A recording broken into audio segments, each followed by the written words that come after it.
And welcome to the Town Board Special Meeting and Work Session for May 20th, 2014. Hard to believe it's this weekend is Memorial Day weekend.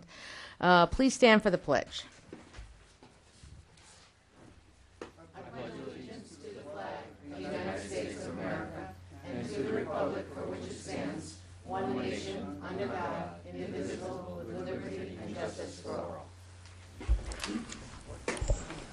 We're going to start with our special meeting tonight. Councilmember Harder. Present. Councilmember Jeffrey. Present. Councilmember Blaha. Present. Councilmember Wilshire. Supervisor Donnelly. Present. Are there any public comments on the agenda items this evening? I'm just going to, is there any public comment? I'm just going to make one comment on the agenda. What we're doing tonight is we have started a foreclosure procedure on certain parcels in the town of Ossining. And again, the town of Ossining is the village of Ossining, the unincorporated area, and 91% of the village of Briarcliff. And in order to make sure that people get the most chances they can to do something about their parcels that might be going into foreclosure, we were very, very fortunate to have several of them come up with different property redemptions. We found some mortgage companies. We're going to remove some from the list because the properties are now actively being sold. So it's our job to make sure that people either keep their properties or get the ability to sell their properties and not to get it sold for taxes. That's not what we're looking for.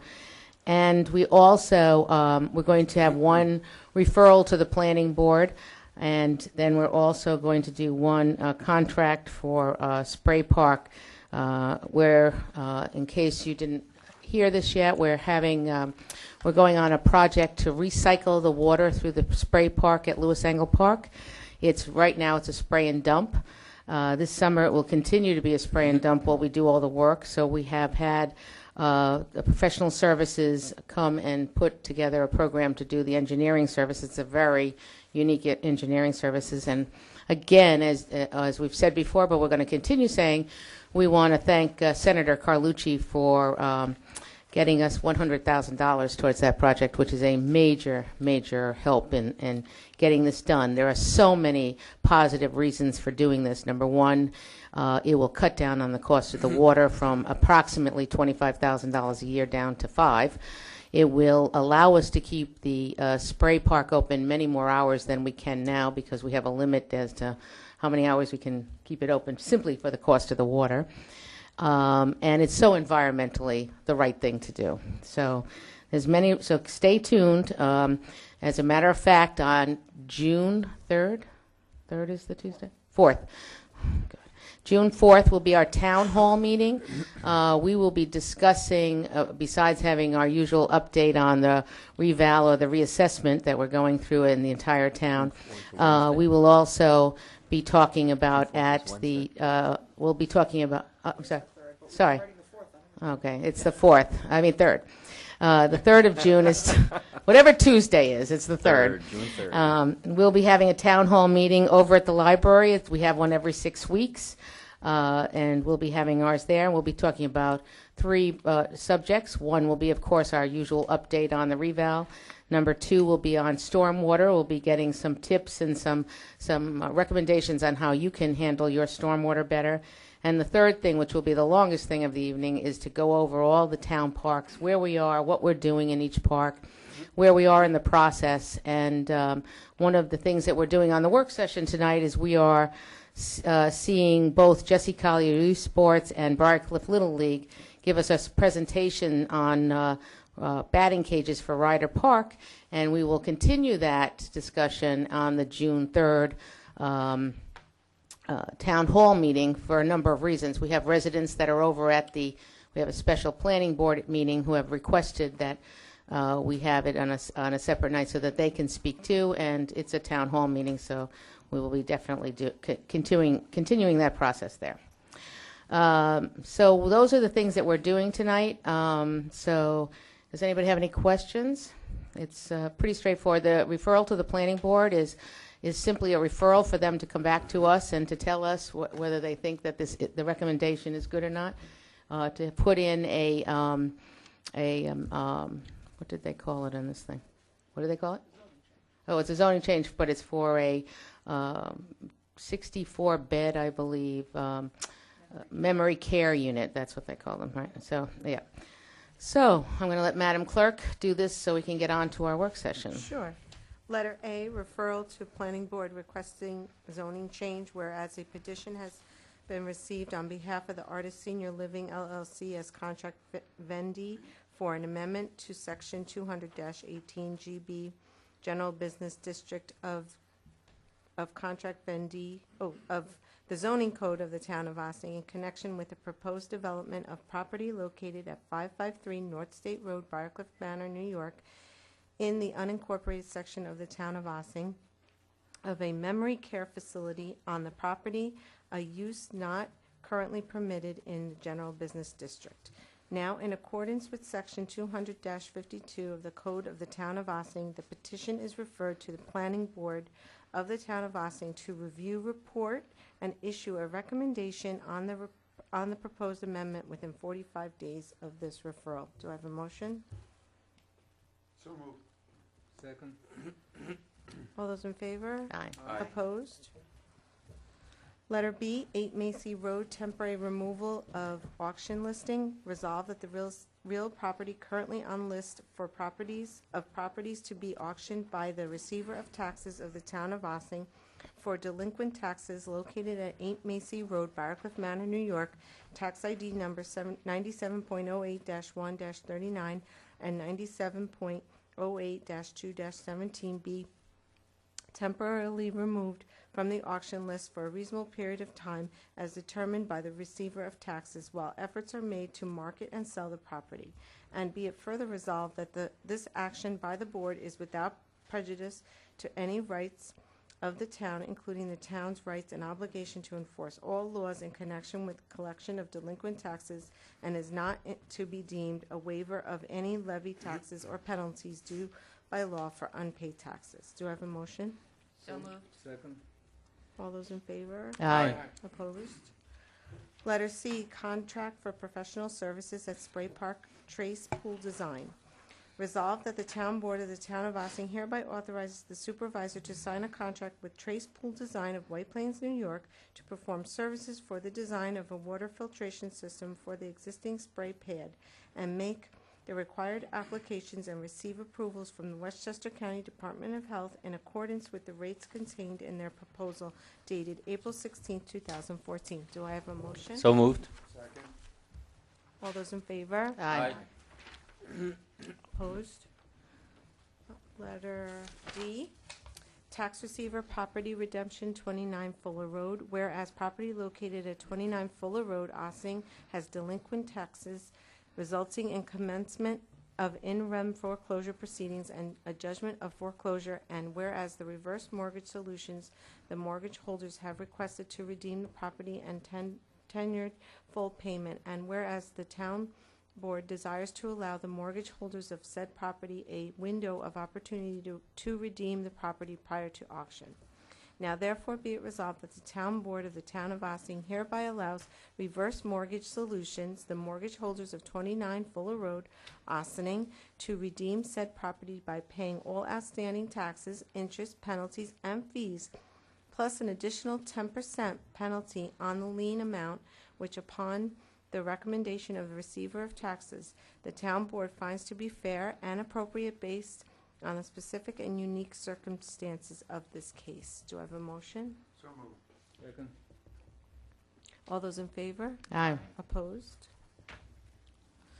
Letter E, tax receiver property redemption 312A Spring Street. Whereas property located at 312A Spring Street, Ossining, has delinquent taxes resulting in commencement of in rem foreclosure proceedings and a judgment of foreclosure, and whereas Oswin Bank, the mortgage holders, have requested to redeem the property and tenured full payment, and whereas town board desires to allow the mortgage holders of said property a opportunity to redeem the property prior to auction. Now therefore be it be it resolved that the Town Board of the Town of Ossining hereby Ocean Bank, the mortgage holders of 312A Spring Street, Ossining, to redeem said property by paying all outstanding taxes, interest, penalties, and fees, plus an additional 10% penalty on lien amount, which upon the recommendation of the receiver of taxes, the town board finds to be fair and appropriate based on specific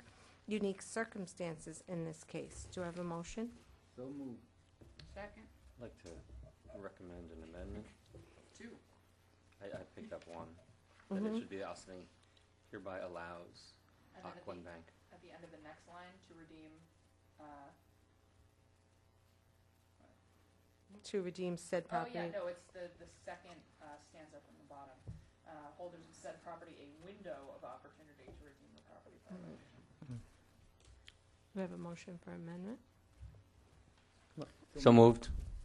Second. All those in favor? Aye. Aye. Opposed? Letter F, 57 Ellis Place, temporary removal of auction listing. Resolved that the real property currently on the list of properties to be auctioned by the receiver of taxes of the town of Ossining for delinquent taxes located at 57 Ellis Place, Ossining, New York, tax ID 89.20-3-24, be temporarily removed from the auction list for a reasonable period of time as determined by the receiver of taxes while efforts are made to market and sell the property.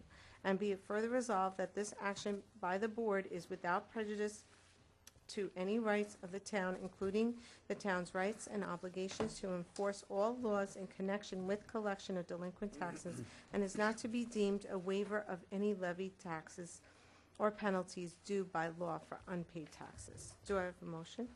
So moved. Second. All those in favor? Aye. Opposed? Do I have a motion to adjourn into a work session? So moved. Second. All those in favor? Aye. Opposed? Thank you, Madam Clerk. So tonight, we're going to see a couple of presentations. We have the Jesse Collier Youth Sports proposed Ryder Park batting cages, and behind that will be the Briarcliff Little League presentation of proposed Ryder Park batting cages. So we'll start with the Jesse Collier Youth Sports. Yeah, you have to go. And just give your name and. Sure. I'm Matthew Lenigan. I am the president of Jesse Collier, and I'm here on behalf of Jesse Collier.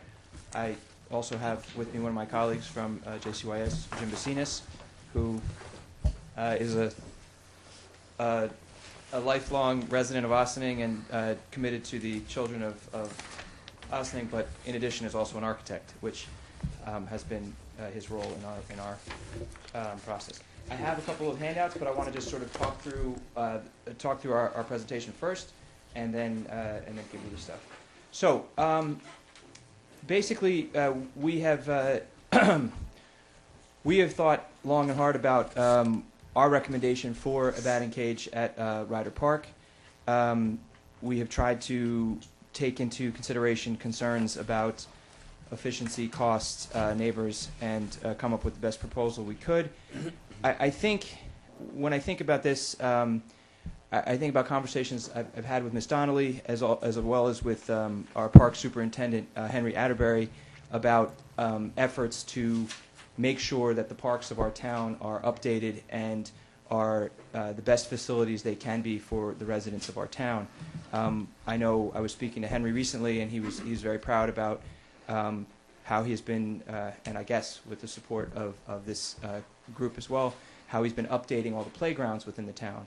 And I think there's a similarity in this, because when I talk to people who have been involved in baseball for a long time, people who grew up in the 1960s or 70s say, well, I didn't have a batting cage.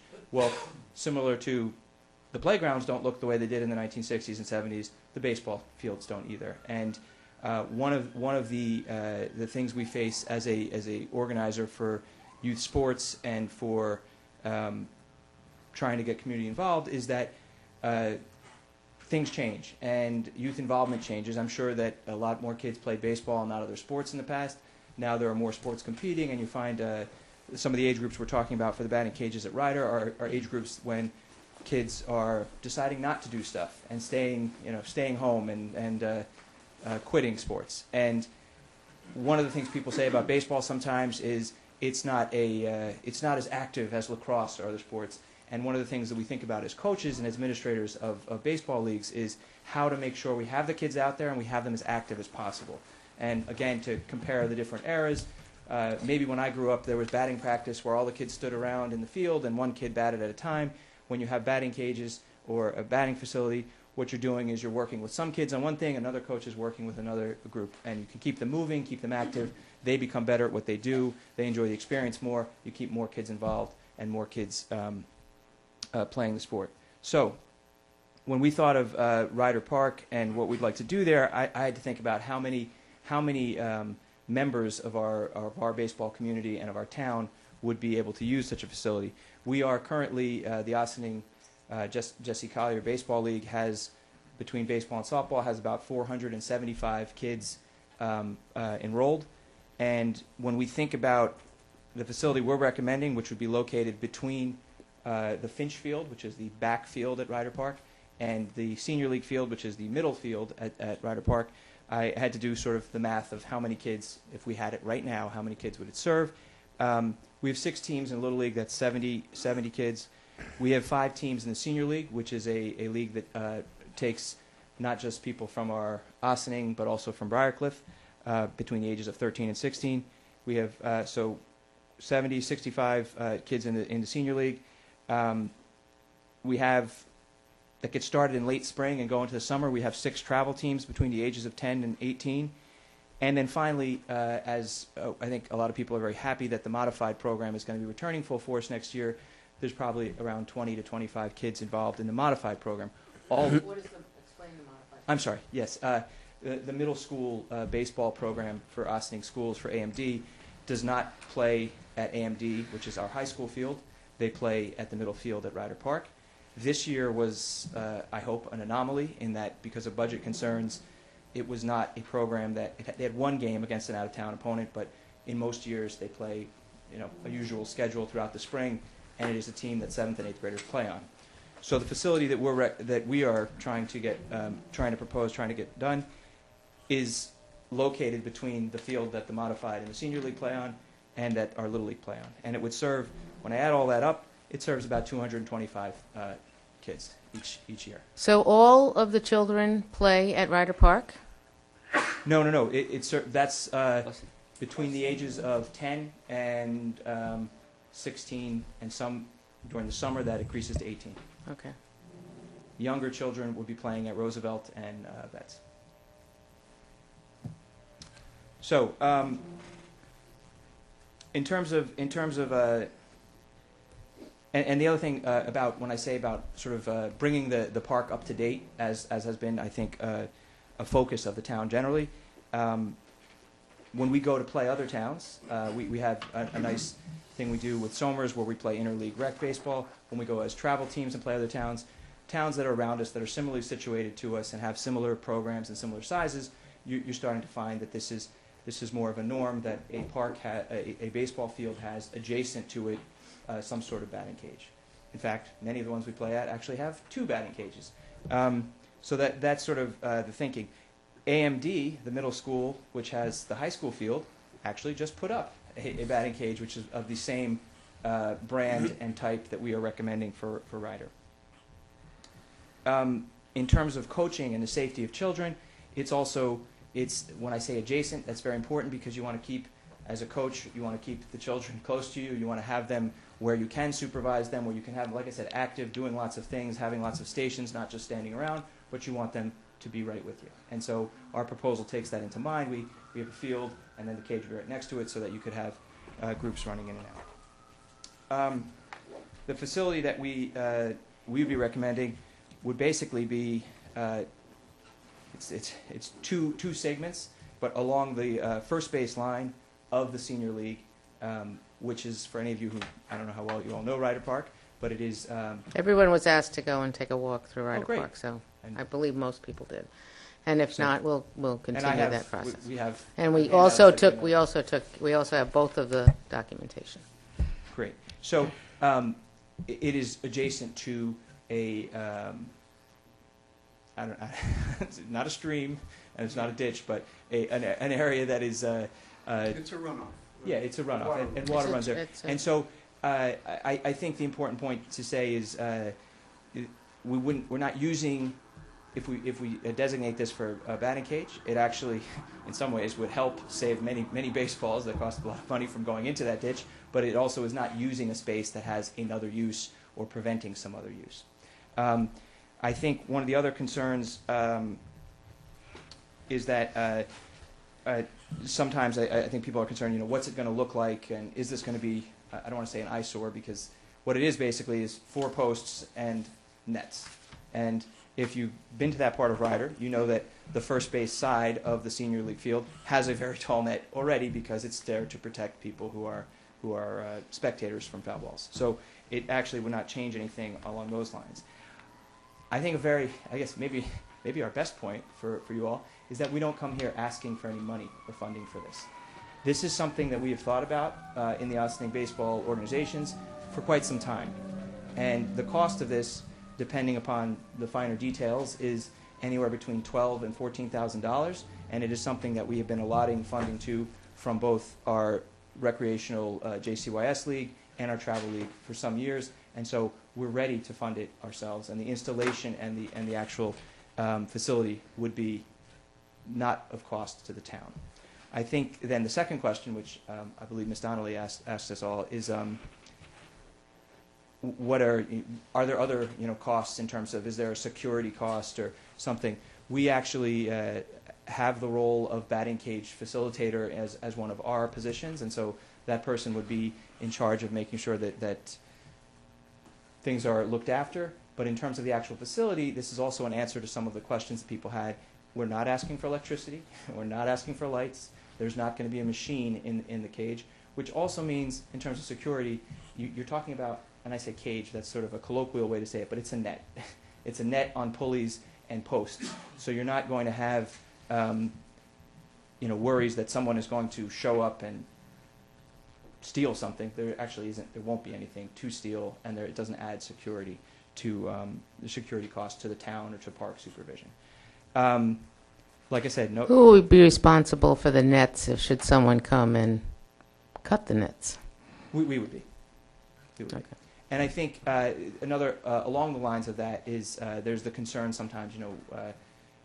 Obviously baseball seasons are defined. You have spring and summer and fall, but from approximately the end of October until March, it's not in use. And for those people who live near Ryder, that's sort of one of the most deserted times in Ryder. And during that time of the year, the net would either be moved to the side or taken down. So the posts stay up, but the net is not necessarily needed to be there in the off season. And yes, if anything happens to it, obviously it's not something we'd come to the town and say our net has been ripped. I know that one of the concerns of a town body is obviously, what are the neighbors thinking and how does this affect neighbors? Obviously, there is a general reluctance to change, but there's also, I feel that, and I think this is, the subject of the next meeting, is sort of having an open conversation about what really are, what will the results be? I live quite close to the park. I know some of the people there. I've talked to a few of them, and I understand their concern, and I don't want to leave it unanswered. I want to say the use of such a facility would enhance our use of the park, but it is not going to create. There's an email going around with some citations of other towns who objected to batting cages, and this is not going to increase noise level. It's not going to, like I said, we're not asking for electricity or lights. It is not going to increase the volume of people who use it. It is a park, and we try to use it efficiently and best as possible. We are advocating for this to make it a more up-to-date park and to give the residents of town the facility they deserve, but it is not.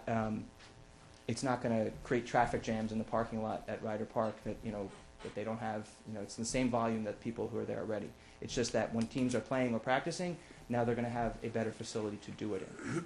And I think that's an important point to note. In terms of noise, if you pass by the park on a summer or spring evening now, you hear sort of the happy noises of a baseball game. Some people like that. Some people find that bothersome. Regardless, it's already there, and I just think it's been there for years and years. Mm-hmm. And this, again, does not increase that. nor does it result in, you know, I also live across the way from the gun range, and you know it's not like a crazy deafening noise. It'll just be the same as it is now in terms of occasional sounds of children and bats.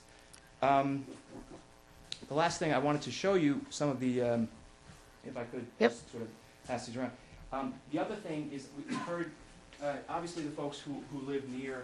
There's only two of those. The folks who live near to the park are perhaps worried about the proximity to their houses.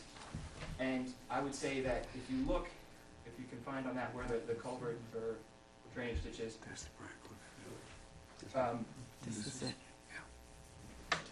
that is a full baseball field away from the nearest houses. The houses are here. And This is here. to make it a little more exact, the baseball field from home plate to the outfield fence is 180 feet, plus whatever distance out of, after the fence, and plus whatever distance from home plate. It's this, right? Yes, where that black line is. So this is where the houses are out here. Yes. So what I'm saying is it's about, So, you're talking about 250 This is where the to houses 300 are. feet away from any Where's the house.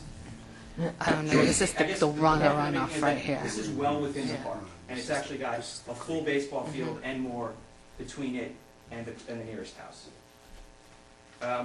Regarding, and here's actually a picture of, this is winter, but that's a picture. How do you secure this when there's not a team there playing? Just will be these nets hanging there? Yes. Okay. It's a question. Here, actually, this may help with that question. That's a picture of the, I think behind it is another picture of the site, but that's not on site, that's a picture of the actual model. When we walked in? Yep. And then Jim has prepared these drawings, which this is they're architectural drawings. Of That's these, an yeah, of elevation, and then these, this is the, yeah, these.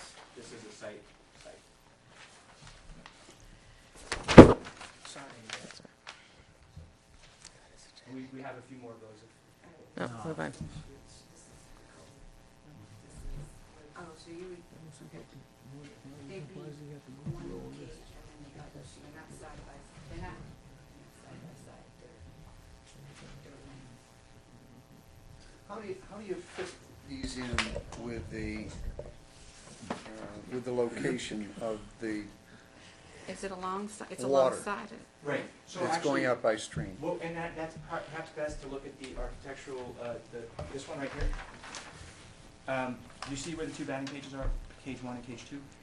In most cases, people would put them right next to each other, but the idea here is to use the space that is there, that is not in use, Mhm. so they're sort of lengthwise.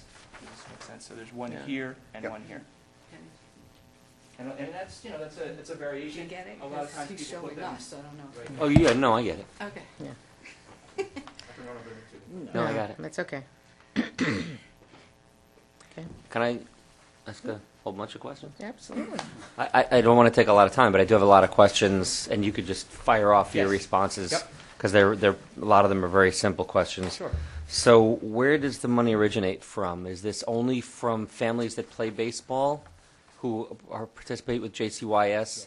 And over the course of time, you've accumulated from registration fees and other fees, and that's the sole source of your revenue for this project? Yes, we don't have a tremendous amount of revenue, but it's a question of putting aside, a few thousand over a couple years. Got it. Time. And the hope is that for the younger players who are 5, 6, 7, who are putting money into the system through their registration money, that they will eventually grow to be the age of the children who are playing with this. Great. And why are there other town parks where this was considered? For example, you're putting 2 in one park. Has it been bantered about that you'd put 1 in one So- park and 1 in another park? Right. Well, so the idea is I know there are 2 fields that are getting maximum usage, but Right. still, exactly. then so, is one park overutilized and overserviced where another has gotten nothing? So that no. So that's a great question, though. So the system of baseball leagues is divided into divisions by age. The youngest divisions are the 5 and 6 and the 7 and 8, which mainly operate on Roosevelt, which is also school territory and tends to be obviously for the youngest children. Then you have the 9 and 10s who are at Vets Park, where there actually is a facility that they can use.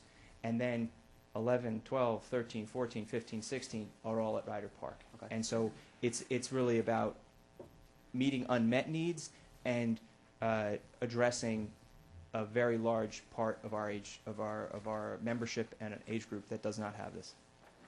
Okay. What percent is your age group, and is that the 200 and, you said 225, so 50% of your youth are in that older age group?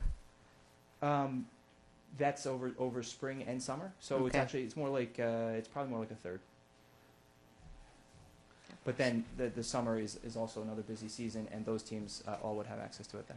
So we had an issue that came up a little while ago that Briarcliff Manors Baseball League. They're next. Yeah, so I'm wondering, is this a shared facility as between? I Yeah. Okay.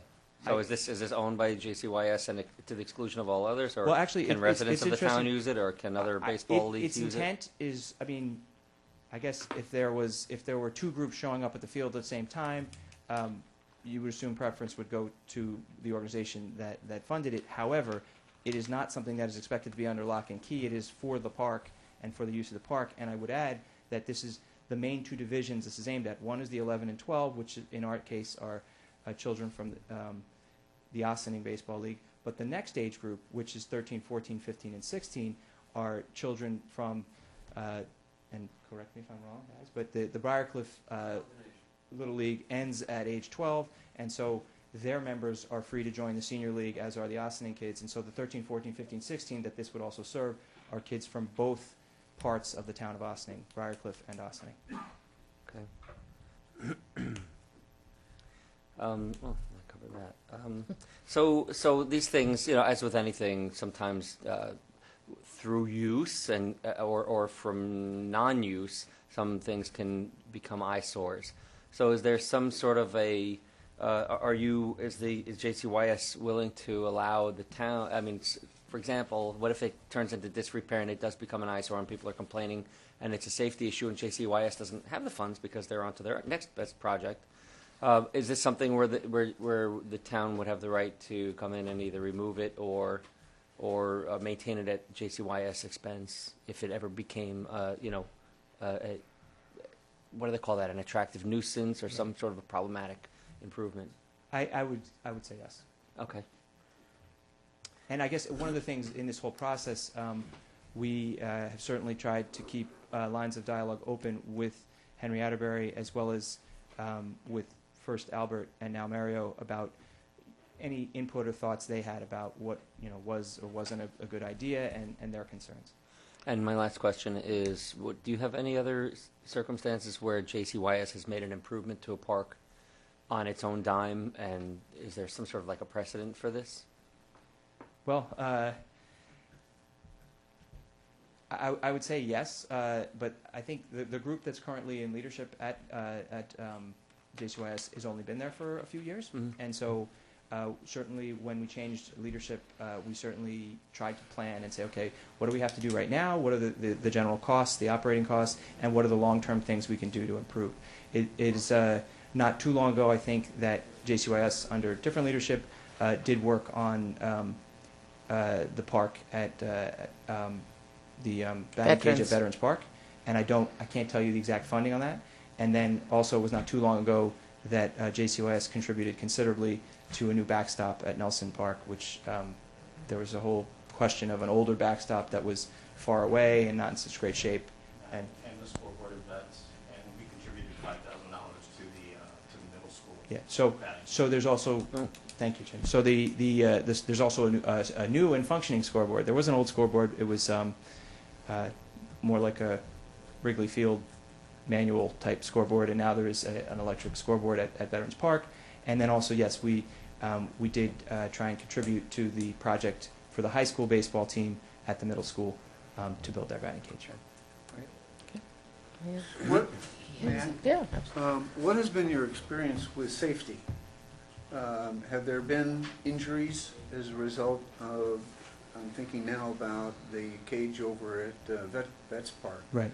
and whether there's any history or concern about safety. Well, I for think- use of Sure. the two facilities, the I- cages. I think quite clearly, whenever you're dealing with youth sports, safety is always a concern and is always a part of your planning. When you have sort of an organization and a board for any league, you usually have a position of safety officer or safety coordinator, and it's certainly the top leadership something that you're concerned with, like how are we making sure that we give guidance, that we have best practices, and that you're trying to address that. All that said, accidents do happen, and you couldn't say, like, in the last 30 years there haven't been accidents on the baseball field, too, I'm sure. But certainly with a batting cage, and one of the positions, in addition to safety coordinators, you have sort of a batting cage coordinator, and you try and have a set of principles of how the cage should be run, of the training that coaches get, of the directions that children get about using it, and all that. The person who would be designated as the safety person, is that an adult or a child? All these are adults. You never know. You never know, unless you Right. ask. No, it's all adults. I just wanted to clarify, you said that there's no pitching machine? So this is a coach who's pitching to the kids for the batting cage? Right, although, again, this is about the changing of facilities and the modern world of baseball instruction. Yeah. Sometimes you have the drawing there of how long the cage is. Sometimes you divide it, 100 feet. you divide it up into segments, and you can have, again, nets and dividers, and you could have one person warming up and pitching in one part of the net, and then you can have batting stations in the other, and it can be anything as simple as what's called soft toss, where somebody is on a knee and tossing the ball, and someone else is hitting it into a net, which doesn't mean, it's not pitching from 60 feet away. But yes, if you used half of the cage for pitching, you would have what's called an L screen, which is a screen that looks like an L, and you pitch, and your arm and the ball are up here, but the rest of your body is behind the net, and you pitch to someone, and that person hits. And obviously, the advantage of all this is you can have multiple repetitions because you're inside an enclosed rectangle, and the balls always go to the net, so the person gets to swing and swing and swing. They don't see how far their ball would have gone, but they get many swings, and no one has to run around collecting baseballs or losing baseballs in weeds or Okay. that stream. Any other questions? Okay, what I'm going to ask you to do is send these pictures and diagrams that you have here on a PowerPoint to our office. Okay. Be prepared on the 3rd of June to make a very short presentation. It doesn't have to be the length it was tonight, so that we can hear from the residents, because we have a lot of other subjects we want to talk about that night. And in the meanwhile, we'll continue our visits up to the park. We'll talk to Mario. Mario is the new foreman of the town parks. We'll talk to Henry Atterbury, and so that's your job assignment, is to send us a PowerPoint so that we can, when people are looking at it, we're not just the ones looking at it, but the residents So are when you looking read at the it. notes, someone can look at it on the Right. website. So we have a large screen that we have at the library, so that'll be very cool. Okay. Okay, thank you very much. Thank you very much, all of you, for your Thank time you. tonight. The next one we will hear from is the Briarcliff Little League presentation on a proposed Ryder Park batting cage. So, again? what are you claiming back? You claiming Just back? one of the Google Maps that we can. Oh, yeah, sure. You can have all So of that we it. can better create the have PowerPoint. Yeah, you can have them, because You can have 'em, we're good. they'll just leave them. Okay. You're How going to do about it? the, They like to get, yeah. You want to That's say fine. that? Keep it. You want to say that? Yeah, you can talk to me, yeah. Good evening. Good evening. Your name? Again, thank you for giving me the opportunity. My name is Brett Coleman. I'm here on behalf of the Briarcliff Little League, along with Arthur Hardy. Kurt Emmerich's our liaison with the Ossining Recreation Advisory Committee, and Jeff Maganella from Thale Industries, and Tim Reich, who's for Jake Foundation. I'm not here to reinvent the wheel. There's a tennis court that's not being used at Ryder Park. There's 3 fields at Ryder. As soon as you drive in, there's the first field, which is the Briarcliff field. The middle field is the Jesse Collier field, which is the big field. Then you have the other Ossining Little League field. That first field that we're talking about in the left field corner is a tennis court that's in disrepair. That's what we're trying to convert into a baseball complex. Okay? It's 110 by 121, approximately 13,310 square feet. We want to You take... mean currently as As a it is tennis it now. court. presents right now? Correct. Yeah. We want to basically take that fenced-in area, pour cement, flatten the ground, make sure the drainage is properly done, put 2 side-by-side cages, batting cages. They're 120 feet by 30 feet, and cut them into quarters. So we'll have 4 cages. We could have pitching, we could have soft toss, we could have a machine. There is electric there as well. And we could have the best of both worlds. We approached Ossining Little League and Jesse Collier to team up with us, and they just did not seem to be interested in doing it because of the location of where it would be located. They wanted between the 2 fields, their Little League field and the big field. They didn't want to walk across the parking lot to the tennis court area. So that being said, we have asked Dave from Dave's Fences to give us estimates of what it would cost to put up the material, to put the screens and netting and all that kind of stuff. You're looking at about $9,700 from his end of it. The netting is about another $4,300. And then we have turf. We want to turf the ground. So besides the cages, we're going to have an infield facility to do ground balls, throwing, situational plays, things like that. And the turf's around $8,200. All said and done, we're looking at a little over $25,000 for the project. We were looking for the town to support that, whether it be a third, the town, Briarcliff Little League, and the Fort Jake Foundation. Okay. That's it. There's miscellaneous things. If we do buy a machine, the machine's around $2,000. There's electric already out there. So we could have one designated area for pitching machine use. Just let me ask you, what would you do with the machine when no one's there? Well, I mean, we again- always are going to have security, you know, and right. So what and we like damage, to do is either have a bin or some kind of storage facility put aside. similar to the Little Leagues, not Right. that trailer, not that, No, not no, that, no, that. no. We don't, no, Not the that trailer. thing. You That's can get rid you're- of the trailer. Oh, don't You worry, can get don't rid of worry. it. It's on the It's not checklist. trailer. Okay. It would be a lockbox, a job box, some kind of Yeah. container where it would be under lock and key, whether it be lock and key or combination lock, whatever it is, and be able to store that. The biggest concern, one of the concerns I have with all of this is security at the field. You know, granted, you know, you have the fields up, you all put your stuff up and everything, but at times it's a remote park. You know, people live around it. Well, you But have that- to have people climbing fences to get to the net. Well, I know that you know we had sandy storm damage to that fence, and it's been repaired Right. to that tennis court. And I just want to make it clear to everyone that the second set of tennis courts are being used for tennis Yes. because there's tennis classes happening up there. You know, I've seen now. children on skateboards in there. I've seen people walking their dogs in there. I mean, there's still activity in that other area Right. that doesn't have a net up for tennis. Have you had any architectural assessment of the condition of the 2 courts that are in bad shape? And what But it they're not would- even what it courts would take- anymore. I wouldn't call them courts. I mean, Henry For Enberry. lack of anything else. Right. They look like a tennis court with It lots looks of... like it used to be. It used to be. It's still green on the Yeah, base, but They're in horrible shape, Right. yes, horrible shape. yes. And that's why Henry thought that pouring some cement, to fix the foundation part of it, isn't really that big of a deal or a big expense, and he'd be able to fix that. And Mario agreed. Okay. So, basically, this would be a baseball-only complex, open to everybody, whether it be Ossining or Briarcliff. There's How about the town board team? town board. Absolutely. That would be very scary. It wouldn't be softball, but this is.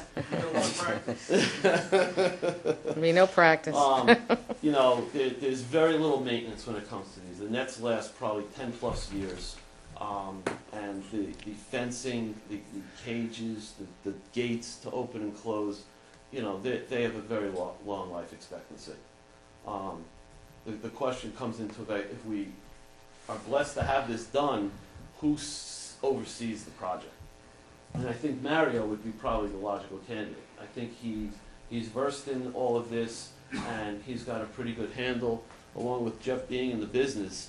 And, you know, there's a whole other issue about how you want to put that cage where that water flow is between those two fields. There's another stream or whatever you want to call that on the other It side. runs right next to the road. as it Near comes the in. parking lot, exactly. Right. That's an issue, and that's part of the reason why the court is falling apart. That needs to be fixed. I'm not sure if you've been to the park recently. but Don't worry, we actually went together. We spent a work day on third weekend of March, I believe it was, with Marion. We built a new bridge on the other side of the first base side of the Briarcliff. That bridge was dilapidated, we knocked it down, built a new one.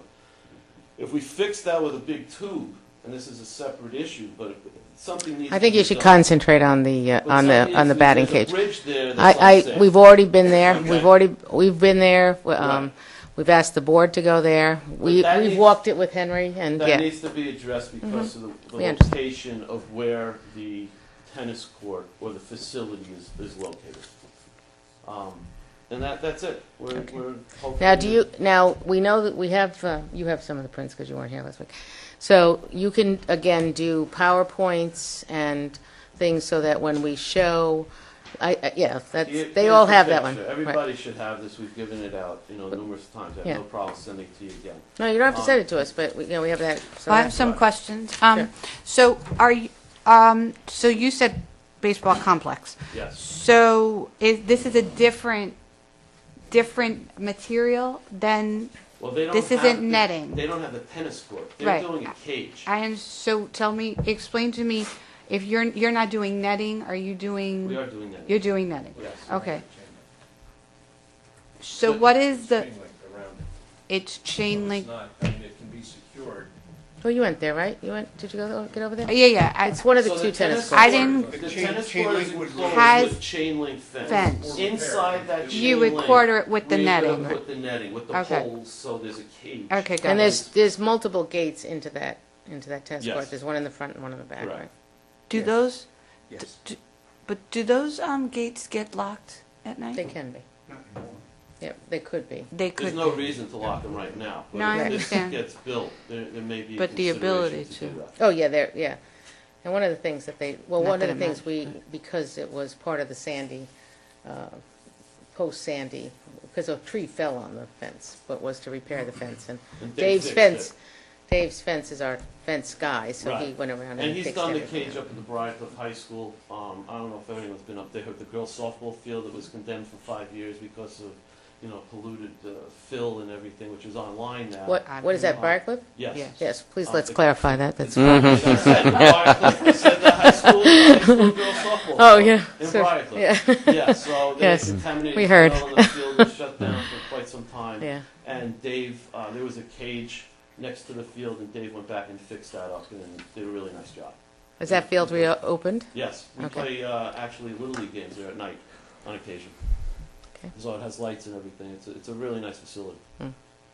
The only thing is it's a dirt infield, but that's besides the point. So we're asking for your consideration and your input as to if this project can get, kicked off. And, Okay, so what we want, Can I- okay, I'm sorry. The approximate cost again? 25,000. 25,000? Right. So,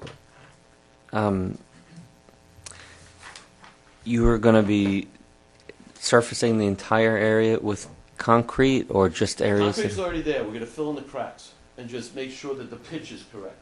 It And was then we're going tennis to put turf over on top of it. Right, because once you turf it, then what happens if it continues to deteriorate underneath? I mean, has an expert looked at this long term and said, okay, the useful life of this material on this surface is good for 15 years, given the fact that there's a lot of movement of the earth underneath because of We water have not conditions? gone Things that like route. I can't I'm answer just that. wondering, 'cause- Yeah. All right. I mean, there would have to be some drainage. Well, that's why the pitch needs to be Right, fixed, right. and that stream needs to be fixed as well. How do you fix the stream? Oh, What do you don't mean by worry, that? we've gone, we have it We're in gonna put detail. a big tube in there. Yeah, okay. And That's cover it been- up. By you're that's laughing and saying that, I know you're joking. No. right? No. A big Oh, tube? no, he's A not big- joking. A big, Take it from me, he's not big joking. tube, like we We've see been- on the highways.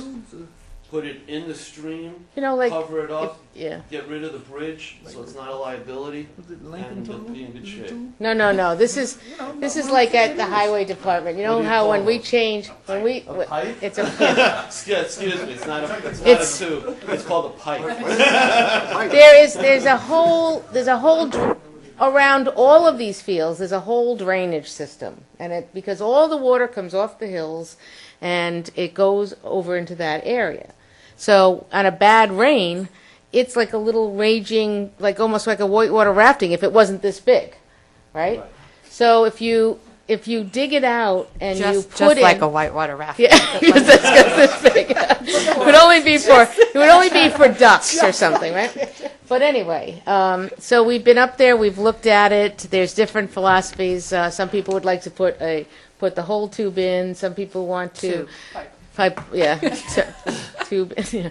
Some people want to separate it, have it every 20 feet so you can clean it. And it's a whole discussion that's going on that part of this, when we talk about this, we'll ask Henry to come in and talk to us about it because he's been up there with Mario, and something does have to be up there. Something has to be done about the broken bridge. They did rebuild a bridge.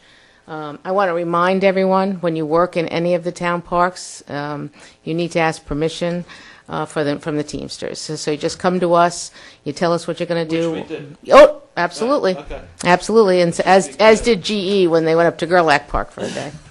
So, but I just want to, so that's something that we need to update you on. Maybe we'll take a walk if you're around this weekend, after Okay. one of our 8,000 wanna- events. all of I these- would like to go with Henry and Mario. Yeah. too. Are all of these runoff streams as a result of?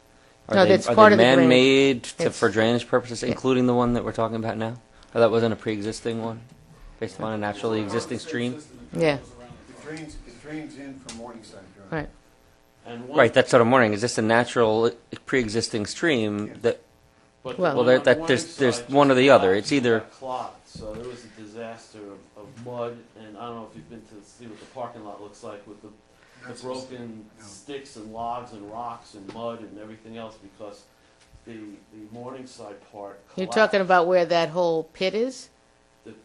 Hit, Where the whole drainage pond is? not with the drainage. There was a pipe At replaced. the end of the parking lot on the third base side, Okay. where the lawnmowers go in to cut the Oh, yeah, grass, yeah. right? Oh, yeah, there. yeah. It's same system. Right.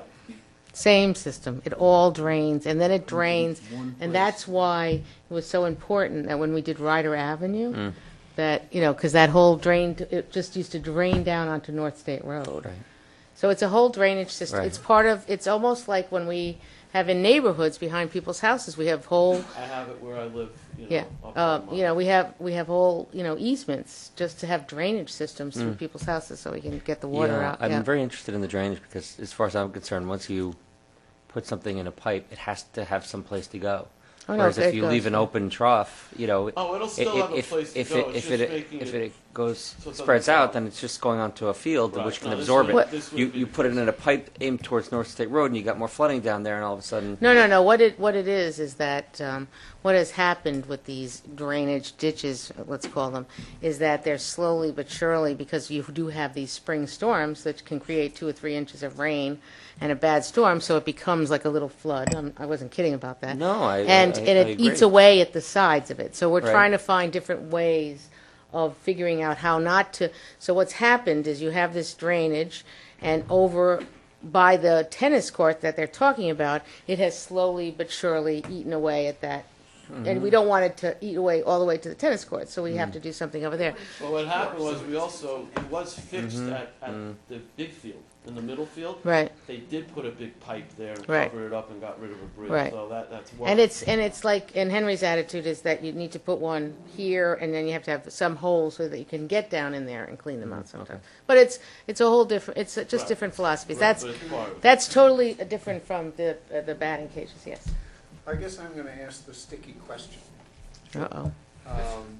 has Briarcliff talked to Pleasantville or Yeah, to? Austin, we're Austin. Austin talked We don't really care if they talk to Briarcliff Pleasantville. Yes, about this? yes. And you gently agree to Oh, disagree, yeah. is that it? Wait a Or minute. what's going on? That was my understanding. We approached them not too long ago and told them what our idea was, and asked them if they'd like to participate, and they didn't seem interested. We didn't Do disagree. you want If I an can- answer as to if why? I can chime in, we didn't disagree. We actually put the offer out there because we were hoping it would be a cooperative project between Briarcliff Baseball, Austin Baseball, and the town. So, I don't know, Is that how it was pitched? yes. Yes, Is that how you understood the? Not- absolutely, No, correct. Not pitched. What about, It was a collaborative effort. what about a, So- So if I may How- He's going to respond. Well, we're not gonna make this a debate. We're not gonna, No, but he I'm gets to just respond. trying to clarify, because- and since one side has spoken, I'd really like to have a chance to speak. Yeah. I mean, okay, he said come on. they reached But I'm out. not gonna make this a debate back and forth. I understand? I'm not trying Okay. to make a debate, I just wanted to be heard Okay. just briefly, All right. okay? So- Because you got to remember, it's about, you have to come up to the mic, and you got to remember, it's about the kids. I want to keep emphasizing that. Yes, and I don't think silencing this point of view would be. So, the issue that I brought up about the location is kind of important to us. And I think my colleague from Briarcliff presented it as the front field is Briarcliff, the middle field is actually a senior league which serves Ossining and Briarcliff, and the back field is Ossining. The issue with the location of these, and this as a standard throughout parks and athletic facilities, is that proximity is very important. And if you look at the Google map and you see the tennis court in question and the field of Ossining in question, the distance in terms of safety, which was one of your questions, is several hundred feet, and it's hard for a coach who's going to have practice there at the field. Now, one thing that I suggested, and when we talk about how was this brought to me and how did I respond, is I said, well, if we wanted to totally look at everything in a new way and not designate the front field as the Briarcliff field and the back field as Ossining field, that might go toward the feeling that, see, if you put it right next to what's now called the Briarcliff field, and you say, this is for everyone, even you guys over there in the corner, that's going to have sort of it's impractical, it's unsafe, and it's also going to seem like it serves one field better than the other. So the only way I thought I could think of to resolve that issue was maybe if we mix up the fields and we say both towns use both fields, then sometimes you would have the field with the adjacent batting cage serving your community. I don't think Briarcliff was interested in doing that, so that being the case, I think for safety and practicality, our presentation and our wish was that we would put it in serving in close proximity to the field. Okay, So no. that was our answer. No. We're not gonna. I know we're not going to debate it. We're not gonna I'm debate not this. gonna even respond to Right. that. We're not gonna debate this tonight. What we are gonna It had to do. with location. That was the bottom line. Okay. They wanted it close to their field. Right. I And the understand. tennis court's already there.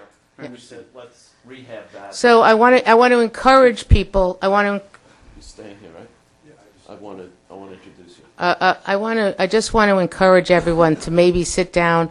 We're all going to go up and look at it again, and we're going to bring this back on June 3rd.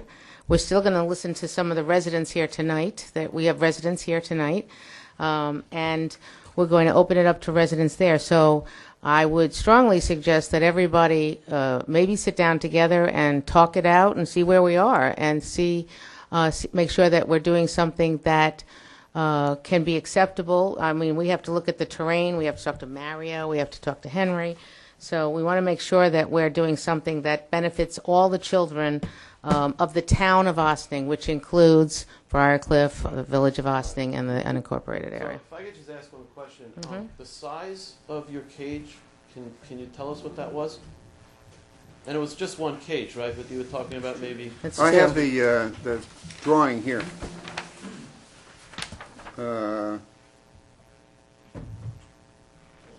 14 by 14 by 70. Okay. Times two?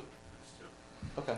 14 So by similar to what we 14 were by talking 70. about. I mean, Okay. we're 120. Cage, lengthwise it's 70 feet. Got Okay. it. Okay. So there are two Side by cages side proposed. cages. It's almost the same. Actually, not as- side by side. No, it's not. Oh, It's it's one long. Yep. Got it. Okay. so, just one question. Just, I know that there's a whole discussion about putting the whole activity center right on the existing tennis courts. But just geographically speaking, if you were to run it along the side, is it the first base line versus the third base line, right? Aren't the tennis courts down the third base line? Yeah, in left field. Right. So I'm just wondering, in terms of So you're saying take it out of the tennis courts? take it out of the tennis courts and put it down the first base line, just geographically speaking, is it feasible? We have to pipe the whole street. It's 13,000 square feet. That's going to be. I think you need to go there, Eric. No, I do. I'm very familiar with the area. No, you are. Wiffle ball, dog pound, whatever you want to call it. that It would is, go there. hey, that is our new unleashed dog park, so that we can, Is there signs there? excuse me, we have put up signage on all your different fields that says, please do not let your dog loose, because you were not, it was Ossining, it was Briarcliff, and it was the combination teams that use the middle fields were having problems with people walking their dogs on the fields. So we designated the little wiffle field, if that's what you want to call it. It looks like grass with a fence around it, to me. That is designated as not a dog park like in Cedar Lane Dog Park. Yeah, it's just where someone can let their dog off if they want to just But romp if around. you're speaking It's not that about big. Shifting that tennis court away and do it somewhere else, that may affect that dog park. Oh, well, that's a fence around There grass. would be room over there. Right. Okay. That's what I'm wondering. Is then you could sort of have this collaboration. Then you're talking about a much bigger project. Yeah. Well. You need a foundation, you need a base. Okay. You have the space that's unused. I mean, it's 13,000 square feet. If the tennis court were located down the first base line of the big field, Mhm. build it there. Right. The coach has to be in the cage with the player wherever the cage Right. is. Right. Okay. So, So we're going to wrap this. Did you want to I introduce? just want to introduce Dr.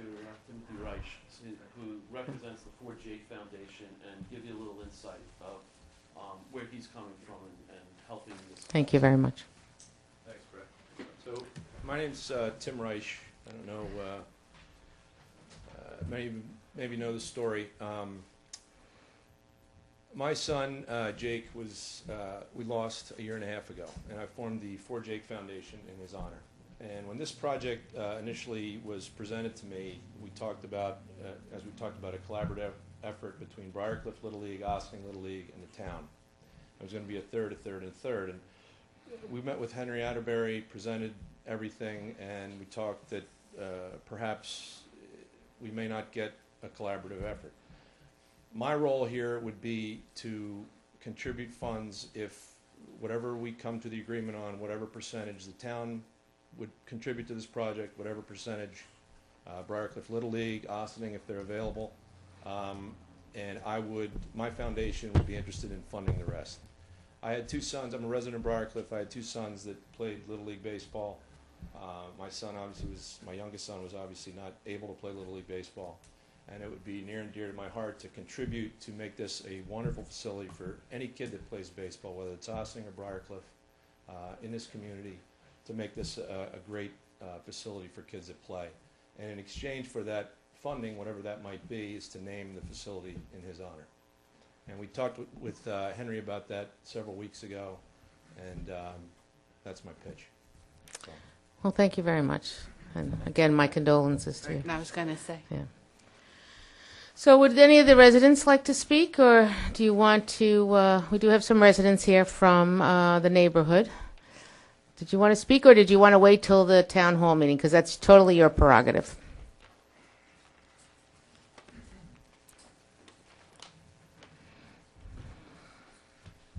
Good evening. Guy Murtha. I live at 53 Morningside Drive. Mr. Blaha, I'd like to address your concern about the drainage. The reason why we have this drainage ditch that runs at a right angle, makes a right angle turn and goes between the parking lot and the Briarcliff Little League field is because of the Briarcliff Little League field. Originally, that stream exited the stone bridge, which is behind, I believe, is 49 Morningside, and then exited and it dumped out into a floodplain. The Briarcliff Little League field is built on a marsh. There are active springs underneath that field, which is why the right field area is always damp. It has been ripped up, I think, twice, with vapor barriers being installed. It's a natural spring area, and that's a result of all the rock ledge that comes down from Ridgeview Drive. As far as the drainage problems, the drainage trench that runs from between 51 and 53 on town property is the easement for shaft 4. That trench floods because of the collapsed culvert, and it floods my property. And At shaft 4? yes, the shaft 4 line. But that was fixed, I want to say 6 months ago? No? Okay. It's interesting, because we did do Because a there's whole dr- drainage. I have a dry well in the corner of my property that your drainage trench floods, and I'm waiting for the water to back up into my basement. I'm just curious, because we did have some work But done at the shaft drainage 4. problems here are all a result of the construction of the Briarcliff Little League field in the early to mid-1960s. So does anything that's proposed here tonight exacerbate any condition that you're? Not going to make it any better. But that's not what I asked. And you may know or you may not know. Or is it your opinion that it is going to get worse because of this? It is going to get worse. Why do you say that? It is going to get worse because of the additional usage. You can start to bury some of the stream, but you're not going to get rid of the water because the water is subterranean, and the water is going to keep coming up, and you're going to have water that's going to penetrate underneath and around any culverts that you put in. Like I said, it's all just about every house in the neighborhood has a sump pump because of groundwater. But so which use are you suggesting might worsen the condition? Is it the JCYS use or the Briarcliff? The Briarcliff use. And why is that? Because they're not going to be clearing any more soil or trees. The decrepit tennis court should be demolished, and it should just be returned to a natural grass state, just to restore some drainage to the area. And the tennis court is part of the drain. It's also part of the drainage problem because you have a hard surface where water just runs off, and you have more water actually flowing into that trench. There are other problems that I think that are evident here. And I'm as a homeowner, and I've been a resident of 53 Morningside Drive for over 60 years. And I'm questioning if anyone believes that either of these projects is going to enhance the value of our homes. What effect is this going to have on the value of our properties? Do you think that it's going to have a negative effect on the value of your properties? I absolutely do. Is it just a water and drainage issue, or is there? No, it's the fact that we have a circus-like bunting on the Briarcliff Little League field. That's all I can see from the back of my house. Briarcliff Little League field is approximately 200 feet from my bedroom window.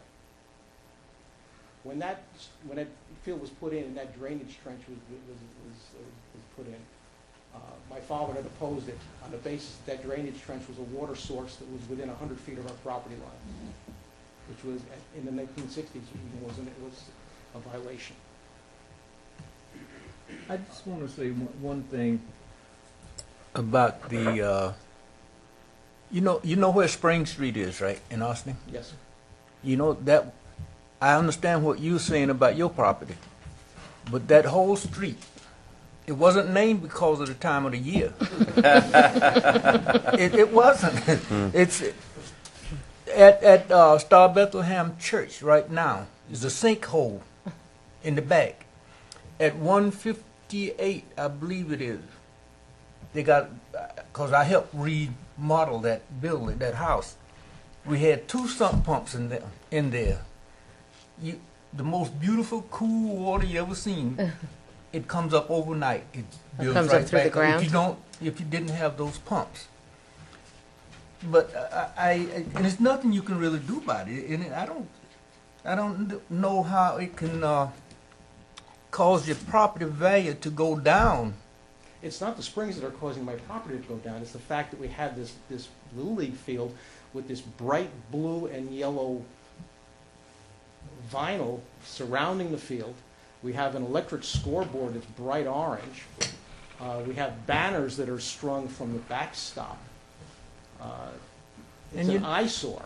Well, the only other thing, I'm not going to debate it or whatever, but usually people, parks are where if they can get a home near a park, or the Hudson, of course, you're in, that's a nice property. And the parks are where the people love to see the kids and hear the kids. I'm just trying to understand, other than the water, what would be the problem there, really? Mr. Wiltshire, I would love to have you come to my house some Saturday morning when Briarcliff Little League is in play. Well, what about the Austin Little League? Do they don't make the same They're noise? They're far enough away. Like I said, they're within 200 feet of my house. Okay, Okay. thank you. Is there any screening on the boundary of your property that? No. That I routinely find baseballs on my property. okay. Thank you. Mark Sayers on 51 Morningside. Should adjust that, Mr. Sims. Sure. I've lived in my house for 9 years in August, and unlike some of my neighbors, I don't mind the noise of the kids playing. I'm concerned, though, that from one of the proposals that I've heard is a batting machine, which my sister had a son in Little League, and she said they're very noisy. And how many hours a day would that machine be operational? It sounds to me like the proposal in the tennis court, which is right in back of my house, sounds like a baseball complex, and it's not a Little League thing. It's like how many thousands of square feet did you say? 13,000 square feet. It sounds like it's a little overcooked, I think. I think the JCYS sounds like it's something that's probably reasonable. I didn't hear any machines from you guys. And my other question is if these two organizations can't collaborate, will the town have to make a decision regarding who gets to have batting cages, or will you grant approvals on both of them? Because then we're talking about 6 batting cages in one park. The park is not just devoted to baseball or football, as I see it. A lot of people walk their dogs there. A lot of people, there used to be have picnic tables, there used to be barbecues there, but right now it's mostly a park that's reserved for people that drive their cars in, they deposit their children, they do their thing, and then they're gone. I don't mind all the noise. It's most of the time it's pretty pleasant. But as far as having a machine and, there's going to be, it sounds a little bit overcooked. That's all I'm going to say. Thank you very much. Okay, so what we're going to do is anybody else? I should ask that question. May I just ask one final question? As stands at this point, would the Briarcliff recommendation or the Briarcliff Can you hear him? group? No, not you. Camera. The camera. I know you can hear him. The type of tossing of the balls, is that by a machine? Well, they did say they were talking about machine. Well, we would have 4 different cages, and one could be dedicated for pitching, because there could be a mound in one of the cages, there could be a machine in another, and then there could be soft toss. Okay, so you would be planning for that? A machine's not necessary. If that's gonna be the deal breaker, then we won't We allow don't a need to have a machine. machine. Okay. The only reason we mention is because there's already electricity there. We Right. don't have to ask for it. And the Okay. machine's not very loud, and the machine would only be there at the same time the baseball game would be going on, because, the machine's not gonna run around the clock. I've got a good idea of it. Thank you. Okay, so we're going to continue this discussion on June 4th. Third. Oh my God! I'm gonna have to write it very large on my paper here. Whatever the Tuesday is, and to June 3rd at the town hall meeting.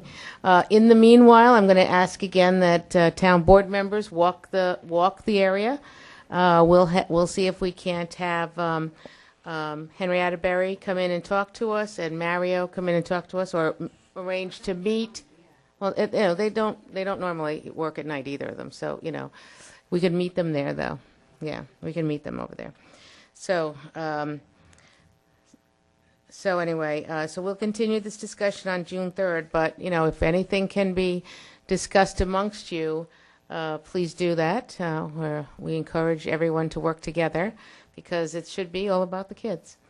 So thank you very much, and we'll move on to number 3, which is update on the reval by Fernando Gonzalez. Thank you all Thank you very very much much. for coming and your presentations. Thank you.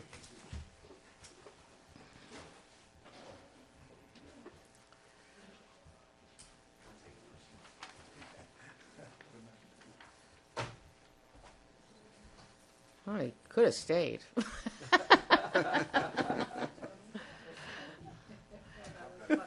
I know. This is as people get more and more accustomed to Fernando's talks. He gets less and less people at his audience lately, right? Yeah. That's why we're moving the talk slowly but surely into and the public information from a kickoff talk. We still have a bunch of. Oh my gosh! Look at all of these. But you still don't have the chamber on here? The Chamber's going to do one in June. They haven't come up with a date yet, and it's going to be more of an update, because they believe that 90% of their members have already gone to members. This is, if you look down, we're already halfway down, so we're down to where the little space is. Where the next one is June 9th. Fernando, this is all the kickoff Yes. public information Good systems. evening, and thank you for having me. Before I get on to the reval, I just want to remind all residents that June 1st is the deadline to submit your exemption renewals or new applications. That would be for your STAR, Enhanced STAR, senior, or the senior exemptions. Also the veterans, right? And the veterans exemption.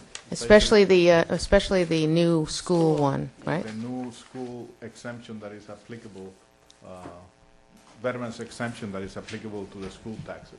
It's a significant benefit that you should be taking advantage of. We started the public information sessions on the reval on April 15 at the town hall meeting. The first portion of this list is the ones that we have done, and then which is mostly through the month of May, and then the second half is the ones that are coming up. June So you look 9th. like you're halfway done of this first group of meetings. Right. Right. Yes.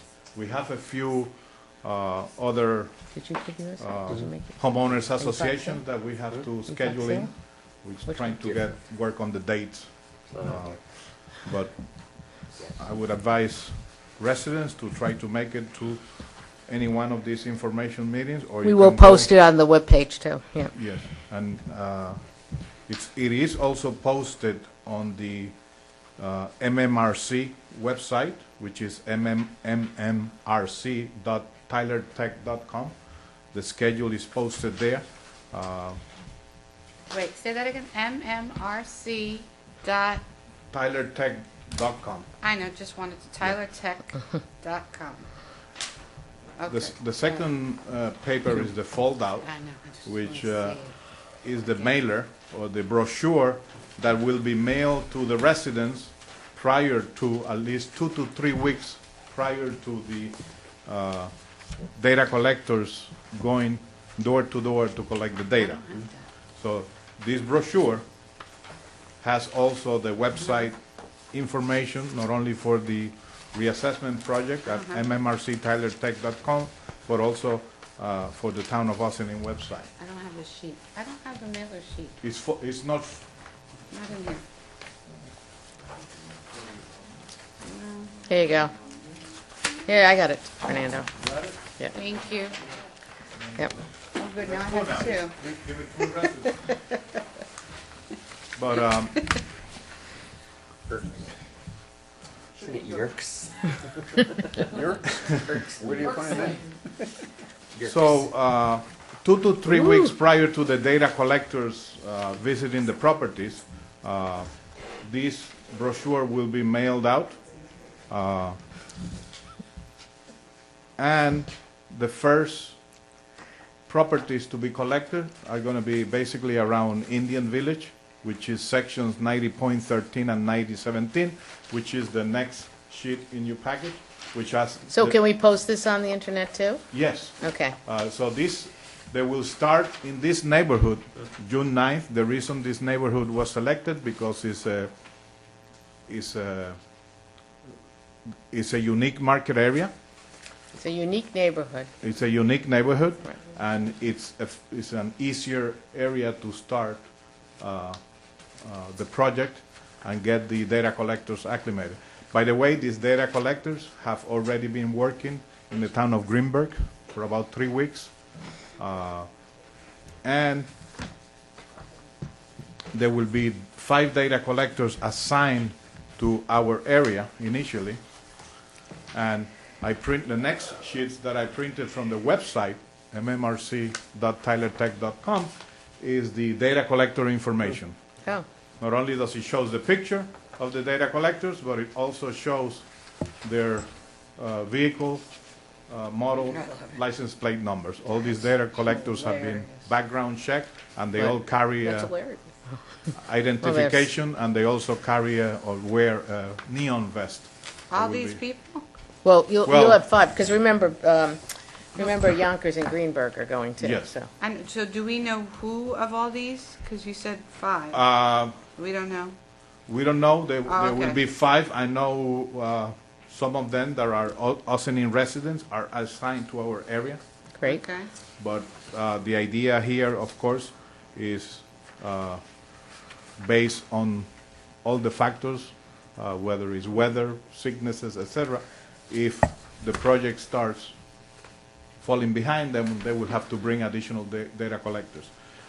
All this information, again, is on the website. These data collectors will be properly identified, and the police departments, I will notify the police department to make them aware that this is going on and the neighborhoods that they will be visiting. Yeah. I also printed, And Maddie. which is also on the website, the pictures and information on the field supervisor. The gentleman, Mr. Ian Fuller, is our designated field supervisor. He stopped by my office yesterday. We've met, and we will provide him assistance as far as support, which is basically information. But he will be the one out there supervising these data collectors. Again, all this information is on the website, as well as the schedule, of meetings, and the list of streets that will be data collected will be shortly. It's not on the website yet, but basically what has happened here that several months ago we got together. They received a copy of our database. They received a copy of our PDF property cards, tax maps, and they have been, over the last 2 months, taking all that information, putting it into their system to prepare their database in order to go ahead and prepare the documents that they need to send this team out there to collect the data and verify the data. As they move along through the various neighborhoods, of course, this brochure will be sent out 2 to 3 weeks before, advising the residents that the data collection will be going on in their neighborhoods. So the group here, which is 3 of us that live in the first neighborhood, Yes. we should be getting our pamphlet any day. Yes, it should be going out at the end of this week. It takes, I understand this has been sent out bulk mail, so Okay. it takes 2 to 3 weeks to make sure everybody gets it. Okay, yes. I just have a question, just because I know Melissa had gone over this from Tyler. But so the first time that these folks are coming around is going to be during the week, during the day. and assuming that you're not available at that point, then the second time is when they come around on the weekend. Can you just sort of go through Yeah, that again? they will try during the day, and then they will try again after 5 o'clock, and they will try again possibly after 5 o'clock, and if they're unable to gain entrance, then they will send a card. Okay, to so they'll try a request few so that times we can before you have to schedule make an appointment, appointment. yes. Okay. No cards will be left at the door. Oh, so you won't know that they've come by particularly that day? No, because they will not be leaving a card behind. Why not? Some communities do not want to run the risk of putting a sign that no one is home, kind of. So. That's fair. Logical. Fernando, But they're gonna send out notices No, for the there's- date. They and will send time. a postcard. They're Yeah, sending- that's what I'm saying. Yeah, So they will send it. We will send a So you know postcard. when They it will was- send But that's a the third postcard by time. mail. the first time, what you get? You No, get, you you get get, the we get the threat that we're going to be in my neighborhood. Between the 9th and the 23rd, and Right. sit there all day and wait for them. Yeah, the first time they're coming during the day, and you may not be home. And then the second time they're going to come during the weekend, and you might Or not be evening. home. And so the third time, if they can't, that's when they send you the postcard. No, but I'm concerned about the first time. It's during the day when you're not home. Doing it, they sound like the telephone company wait from 8 until 4. We But be they're there. not telling you when it is. That's the thing. That the first time they're going to come, you won't know necessarily that they came. That's why he's saying they're not leaving a card on the door. So Well, you that might they not came. know. Well, that Right. they came. So my only question of asking that was that you wouldn't know, so you couldn't call and say, "Hey, I missed you," but you can now. I can set up an appointment. No, what we That's- encourage, and the brochure explains it, you can call ahead and schedule an appointment. You don't have to wait. so for, you- if you you say- don't, okay. you do not That's have to what wait I'm- to receive that postcard that they have attempted 2 or 3 times and no one. No, was but home. for the first time when they go out, they're going to be trying to go to all this whole neighborhood, which is quite large. Yeah. And it's a very consistent neighborhood. There's Cape Cods, there's a couple of other kinds of houses. Ranches, And then there's, Cape Cods. and then there's a couple of there's ranches, and then there's Cape Cods.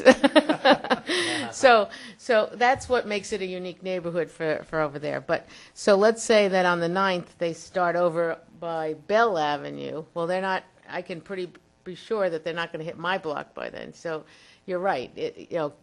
You know, I happen to be lucky that I have somebody that's home during the day, but I can see why, some people are going to be home and some not. And, and they should be reminded that a lot of our families are double breadwinners, Yeah. So what you're saying is, if you get this, because this is going to be sent in waves, because you're Yes. sending this before you go to a particular area. So if you get this, that means that they're coming soon. And so if you know that you're not home during the day because that's when they generally come the first time, then they're encouraged to call to try and make an appointment for another time that they will be home. Yes, and the appointment could be after 5 o'clock or on the weekends. It could be any time. Anytime, They're anytime that available. is convenient. Okay. If I may, Fernando, You need to put the mic closer to him.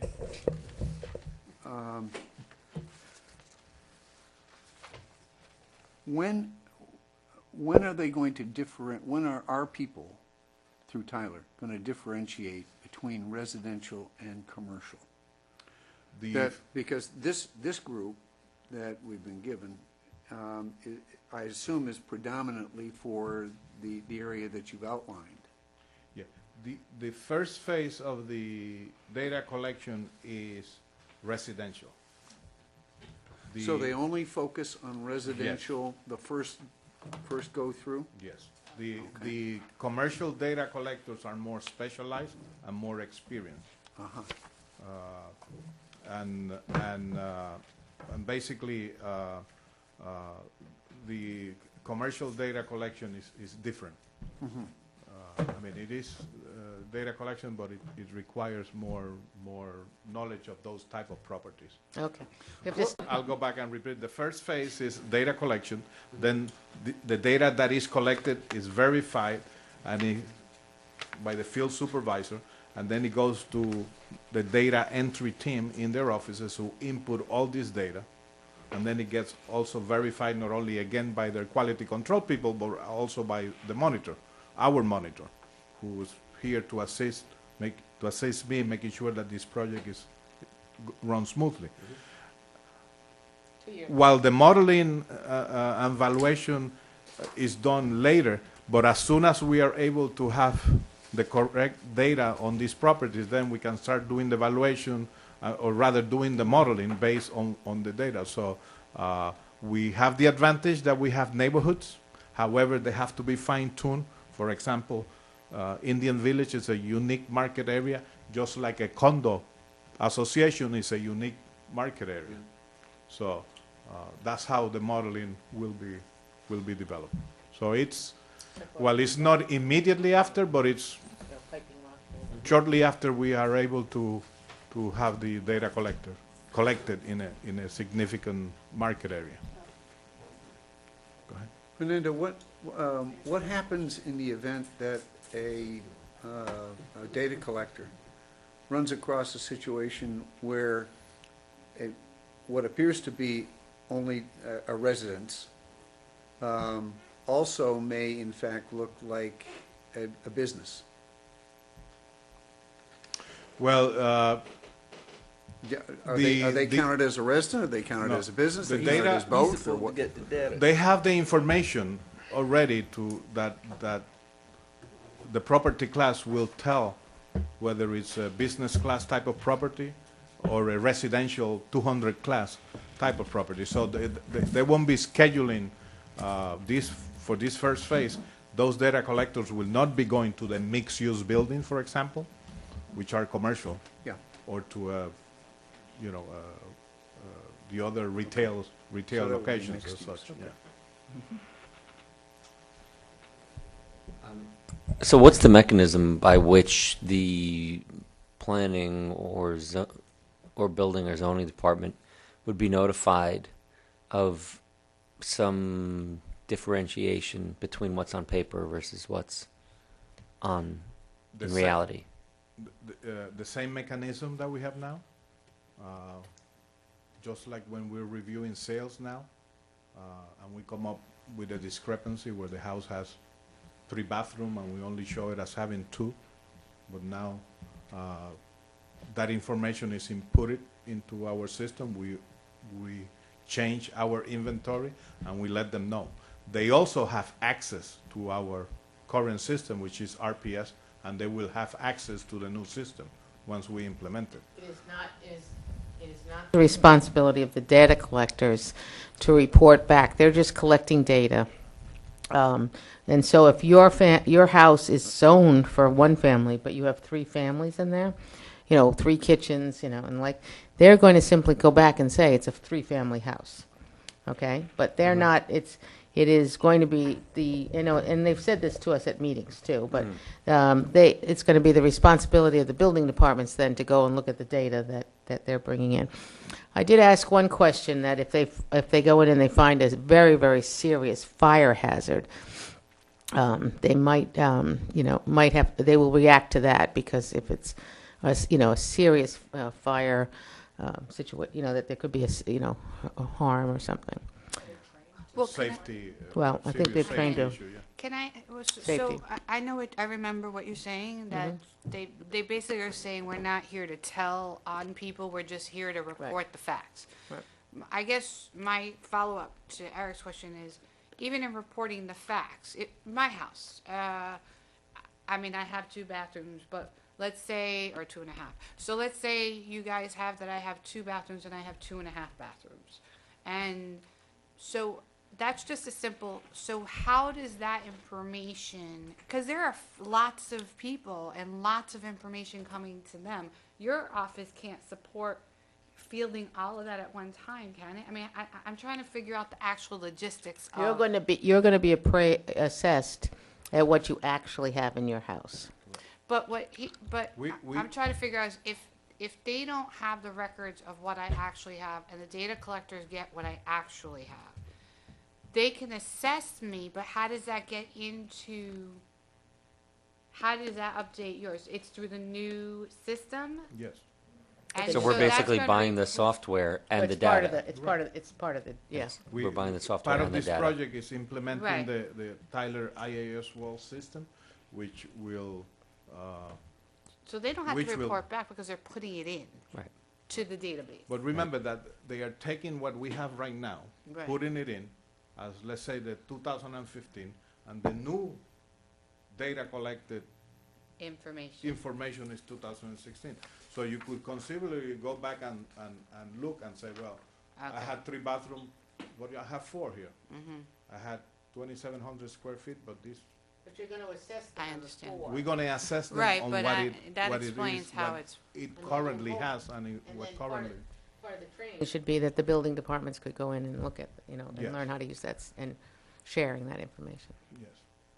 Lots of people are going in for getting after-work building permits. Are they? Yeah. But again, remind everyone that that is going on right now, especially now during this period of more sales transactions, more houses are being listed. We constantly have realtors, appraisers. You can't title close on a companies house without actually having the coming right. in to see review those. the records, and the banks require them to go through, to do their due diligence and reconcile those differences. So if the house that is being sold has 3 bathrooms, but the records only show 2, they want to make sure that additional bathroom was done with the proper permits and requirement as per the building code. And they have to go back to the building departments and apply and get architectural drawings and all the other requirements. No, they will identify the pictures that are not representative of the current condition, and they will advise us, and we can either select to have them take it, or we can take it ourselves. We take a lot of pictures every time we go out to review for building permits or sales. We update the picture. So the idea is at the end is to have pictures that are representative of the current condition of the On the property. outside. On the outside, not the. That's what I was- No, we're not taking interior pictures. No. Yeah. No. You should clarify that you're Well, not, yeah. nobody's taking, Used to be pink. I don't you No, new no. pictures of the inside of the house. Exterior, not the interior Yes. picture. You get that when you put your house on the market. Yeah, no, but you just want to clarify, because if you don't say that, people might get worried, but that's good. Really? Yeah, Okay. yeah. Okay. This is a constant learning experience for us. We're Yes. very, very happy. So you'll be prepared on June 3rd?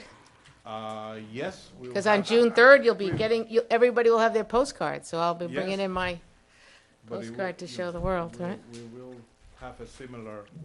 Yes, that was basically very of- good. That of was very what- good, of showing what- us what's on the webpage and What's everything. on the webpage. There is the streets that are going to be available on the webpage? Yes. Okay, because you They are have, not these streets are not loaded there yet. okay, because because you have, they're going through the well, you process. want to check the spelling. But of- if you go through the website, you could see on the left-hand side an area where you can click and see the streets that are currently being data collected. Okay, Okay. great. Thank you so much. Thanks for Thank doing you. that. Thank you.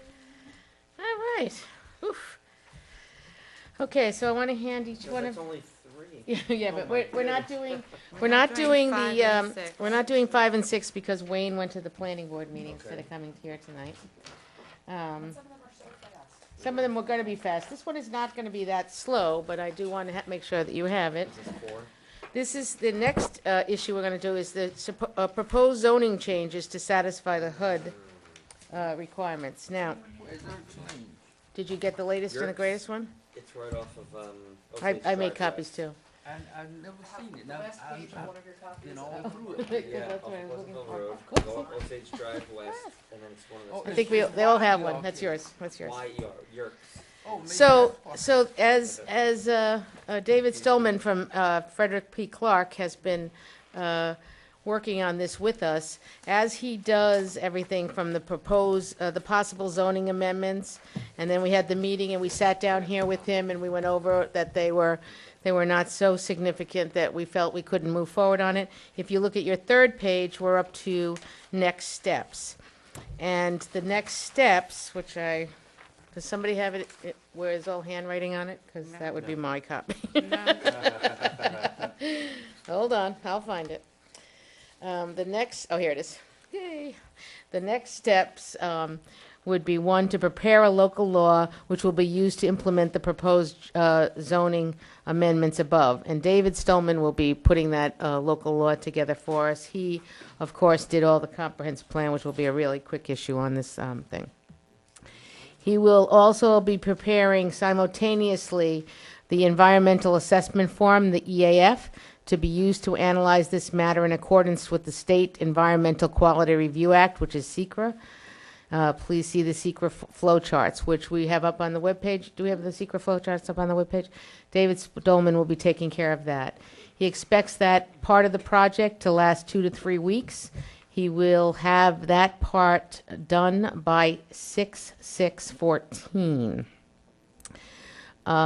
Refer the proposal, and then what we do is when we have that and we meet and we talk about that, we refer it back to the Town Planning Board and Westchester County Department of Planning. Between the Town Planning Board won't be as long as Westchester County, but Westchester County Planning Board usually takes up to 30 days to review that process. Schedule and conduct a public hearing. You can't schedule and conduct the public hearing until number 3, which is give it to the Westchester County Planning Board, and the Town of Austin Planning Board is done. So we're looking to,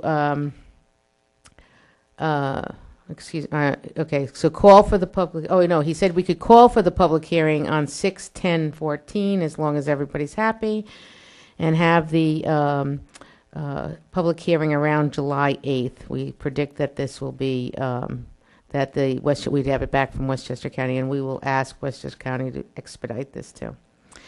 Make a determination as the significance regarding the proposed local law in accordance to SECRA. This is when you do a neg deck or a pos deck. Again, this is some minor zoning changes. Has nothing to do with anyone that actually uses the land, that would then go into the whole process of going to the planning board, putting in a site plan approval, doing a secret process again. This is very similar to when we did it for the 1720 evaluation portion of that. So we're looking to decide to adopt the proposed law around the 22nd of July. And we would then have those the small set of zoning things. In the meanwhile, if you look at the last number 9, where we want to reevaluate all our comprehensive plan, including some 9 on the agenda tonight, which includes some proposed recommendations that were made back when the plan was developed. Some of them were implemented in 2009 timeframe. And what we're going to do is we're going to meet tomorrow night at 7:30 right here in this room, and we want to encourage, they won't have seen this on TV, but we'll put it out on a web blast tomorrow too, that we're going to have the beginnings of a comprehensive plan. It's going to be, we're going to have David Stolman come in and talk to us about the comprehensive plan, what it was, how they put it together, because he was one of the architects of it. And if you get your copy of the comprehensive plan, it shows everybody that was involved in it. So he's going to go that. He's going to go through all of the, different recommendations that were not acted on, and possibly, why they weren't at that particular time. Would this be a better time to do it?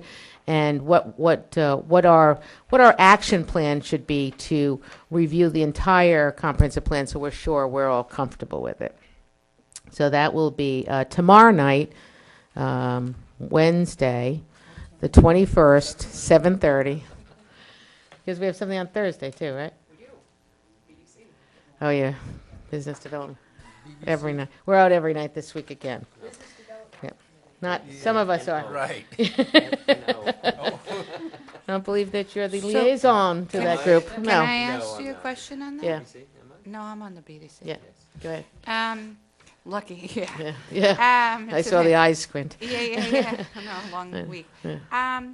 You had said that we were gonna do this at the point where you had spoken to the monitor to see if they Right. were gonna, like, if this was gonna be okay. Yes, and I. So is yeah. that, Yes, and where we are with it right now, I have another call out for him because I like confirmation, especially in writing.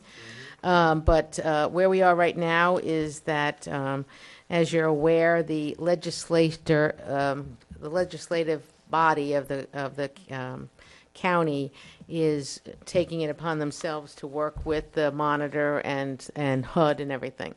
So he was checking whether he was checking whether they were going to make any significant changes in what was the original signed document. I have spoken to several of the legislators at the county, and they are not. And so we are still. It's difficult to get in touch with the monitor. So I'll be emailing you this week if there's any change in the schedule whatsoever. But at the last conversation we had, he said it looked like we were fine to move forward and to get this done. okay. Again, Because, yeah, we don't want to looks go like through all this. it looks like you're fine is not, yes, Right. let's go, and we're not going to come back to you with anything else. So, but definitely where the conversation in some parts of the county as to the next municipality that gets taken off the list. Okay. So we're happy with that. So let me just ask, are Sure. you going to, do you want confirmation in some way before we go ahead? Because if we go ahead and then at the and after all this, they say, but. Well, we'll definitely have, I told David to start preparing the law, but, it's. Right, you yeah, can do that while that's- we're yeah. still getting confirmation. Right. I would say that by this weekend, we should, it doesn't take them forever to get back to you, but Okay.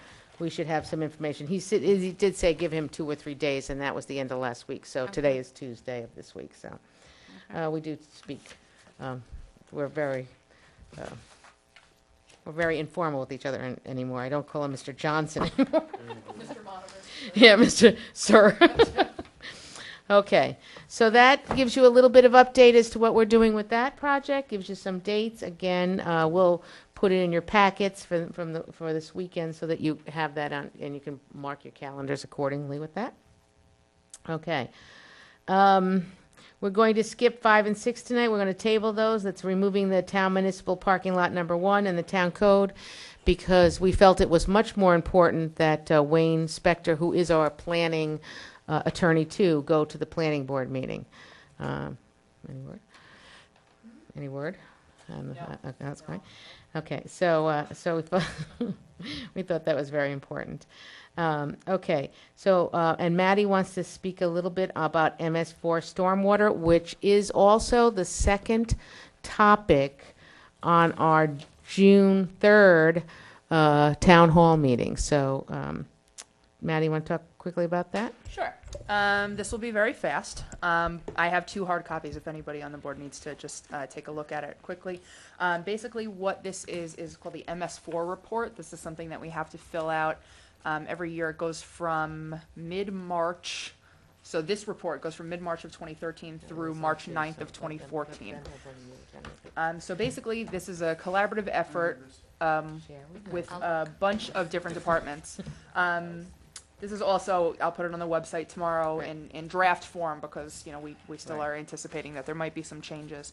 But basically, it is the supervisor's office, the building department, and the highway department who work together compiling the information for this. There are several different measures. So the supervisor's office is responsible for the stuff that relates to public outreach and making sure public education, that we have a lot going on to inform the public about how to dispose of their stormwater and so on and so forth. The highway department component is basically how, I know it's fascinating reading. Yeah. Definitely. Is it state or county? State. But I thought the highway department used to handle that stormwater. They do.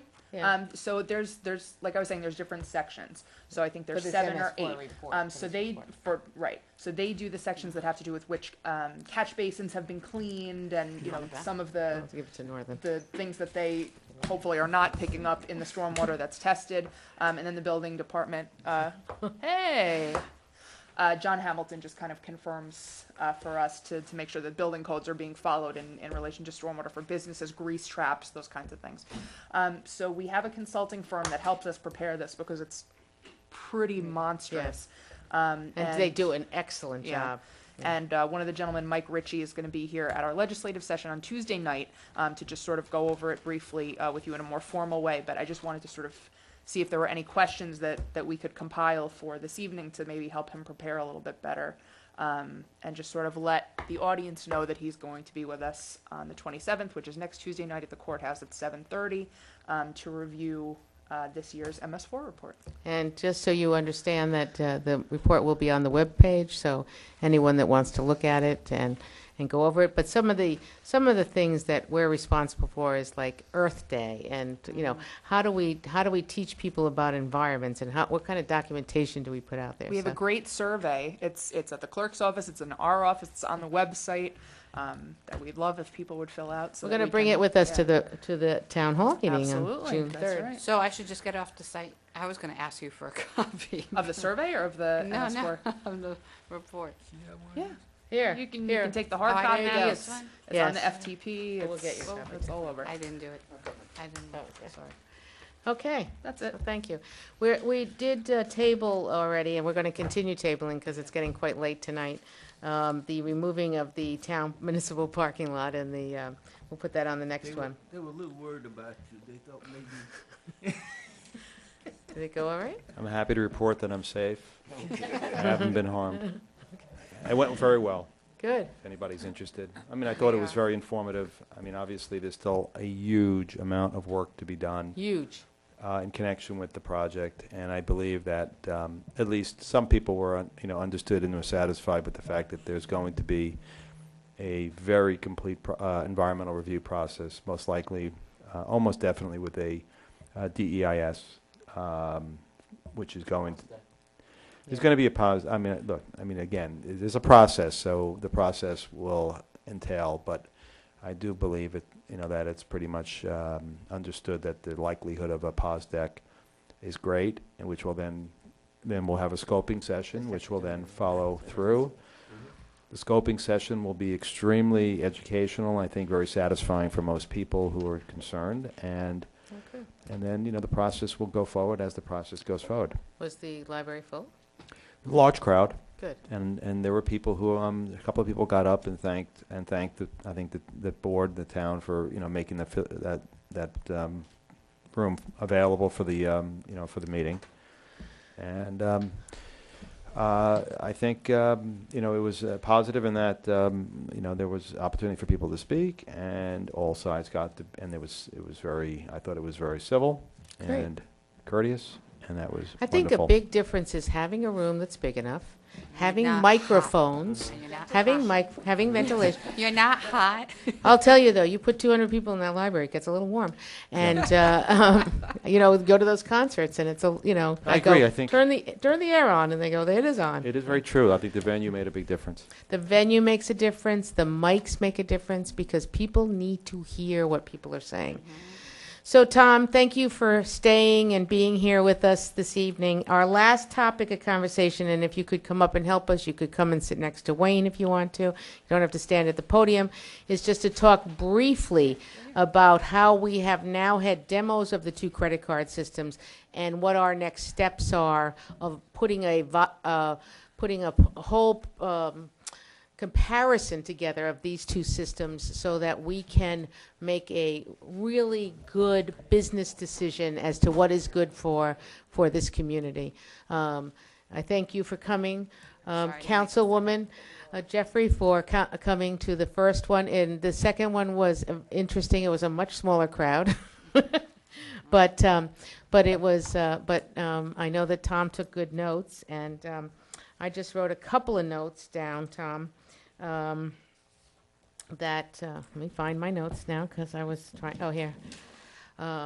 that we really, the goal is to have the ability to offer credit and debit card transactions as well as e-checks when it's appropriate in every department that takes payments.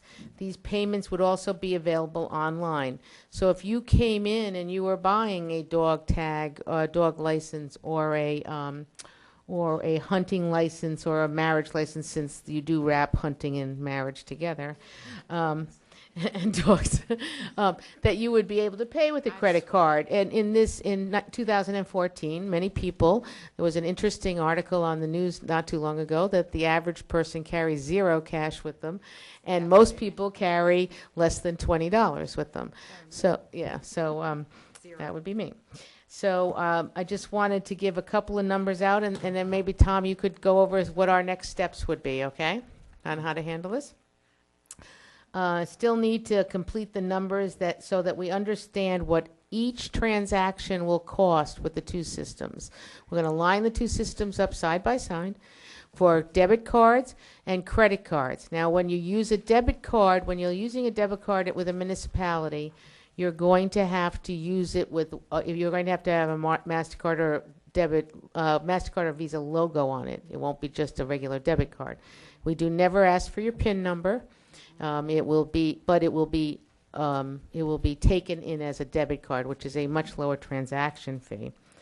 So that we can understand, we want to make sure that because you do pay the fees of the credit or debit card, the law is that the resident would pay the fees. So we want to make sure that everyone understands the total fees of each item that's going to be done.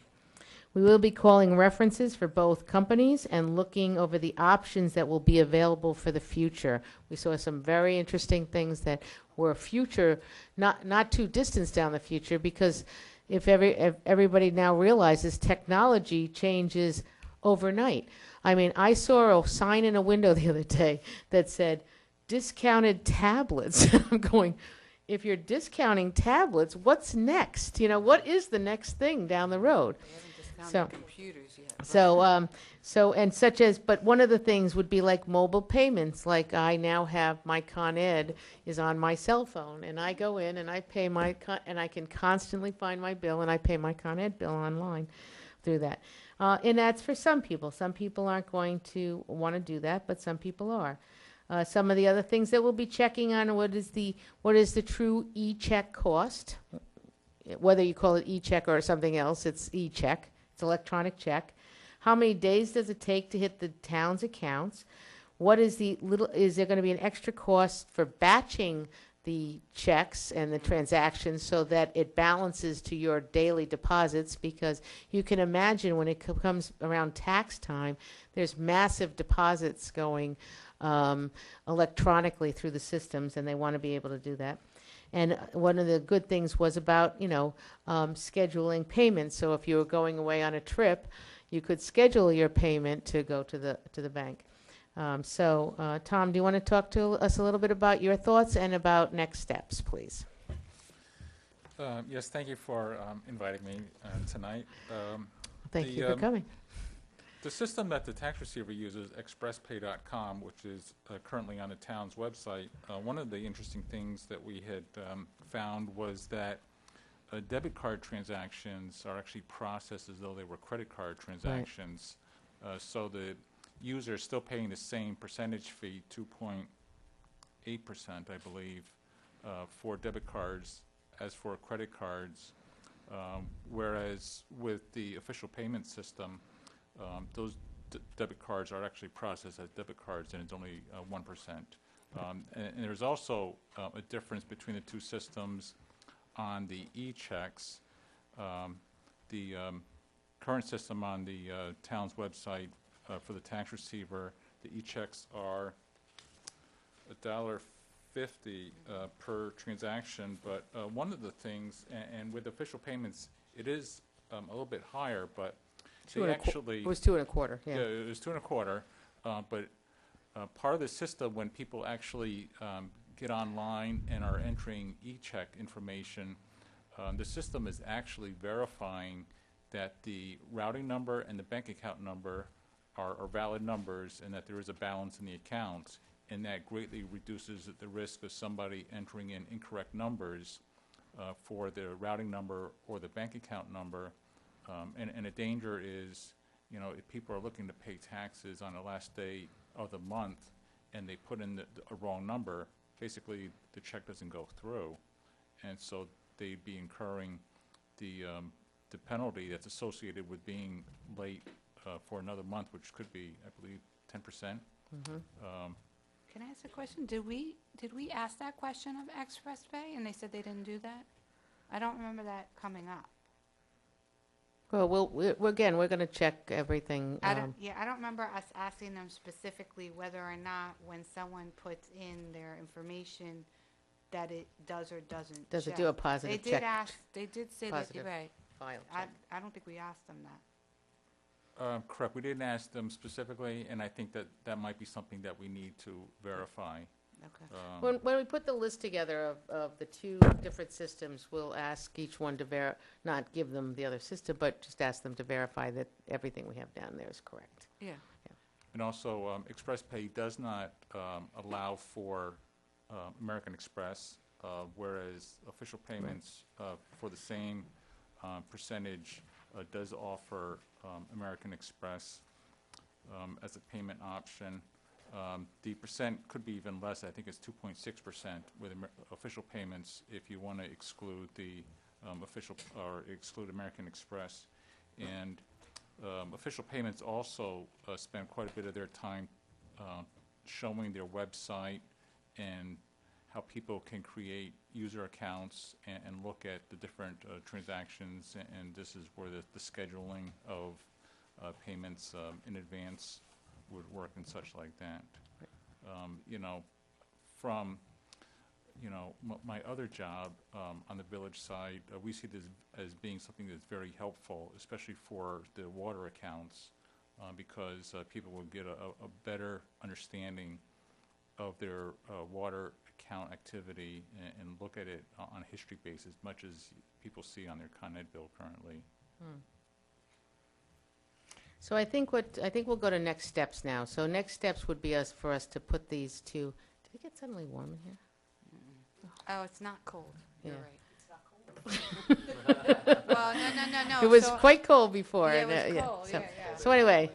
So that might be warm. So anyway, it just seemed like it got warm so suddenly.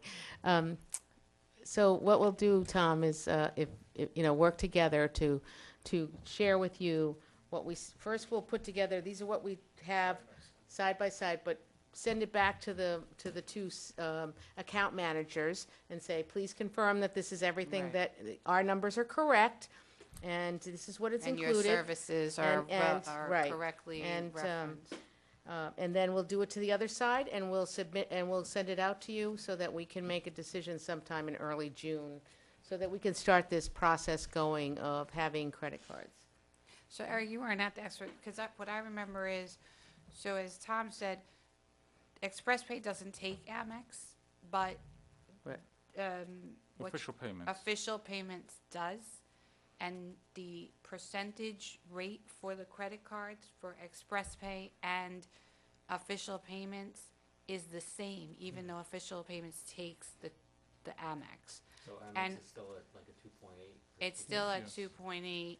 They don't, and Express does not use a debit card as a debit card. Right. It charges as a credit card. Whereas, although, That's their can I policy, ask or a that's just question? the way No, they- that's the way. Can I ask a question about that? So, in order to have a debit card, does official payment make you put in your PIN number? No. No, Oh, because it doesn't. the first four Okay. digits of your number Show indicate that to them it's a that debit it's a card. debit card. So, there was. It has to have a logo on it. It Right. can't just be, when you go to the bank sometimes Yeah. and your debit card has no logo on it, it has to have a MasterCard or a Visa logo on it. And so there wasn't. And usually it's Visa now. So Yeah. there was that. However, well, having said that, there are things that they don't, so the Amex and the debit are different than the official payment.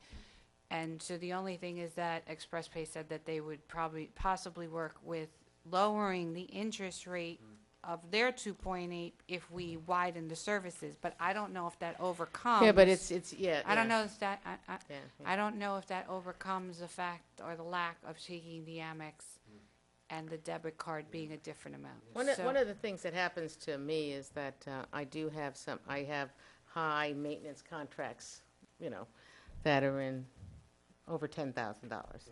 And some people like to put it on their Amex card because they get their points or something. Or, it depends on their card.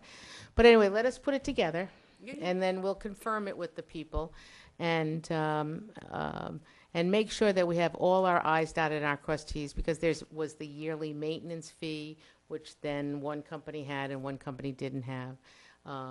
And so we'll get that together for you and get it out to you. But it was pretty interesting watching the two demos.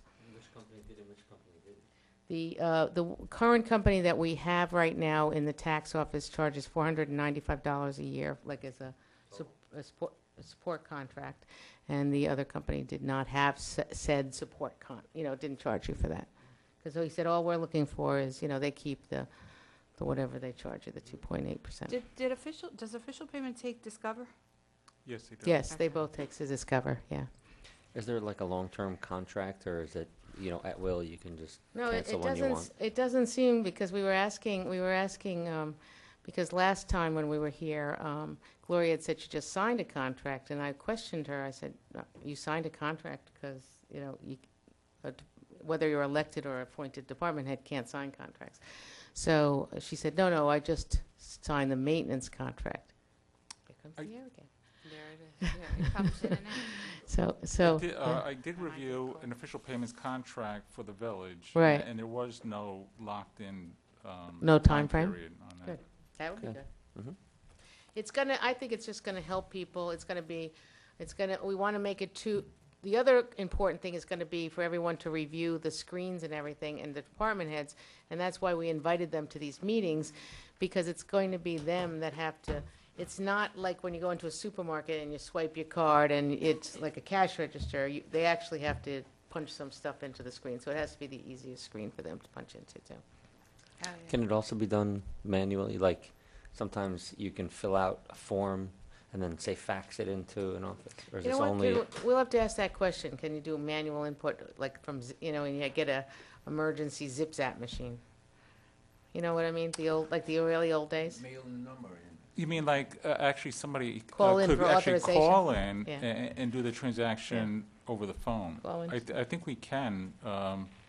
We had, I think, mentioned that as a possibility with official payments, because that was something that we get all the We'll time definitely in find the out. village. When people's water bills are due, they ask if we'll take a credit card over the phone.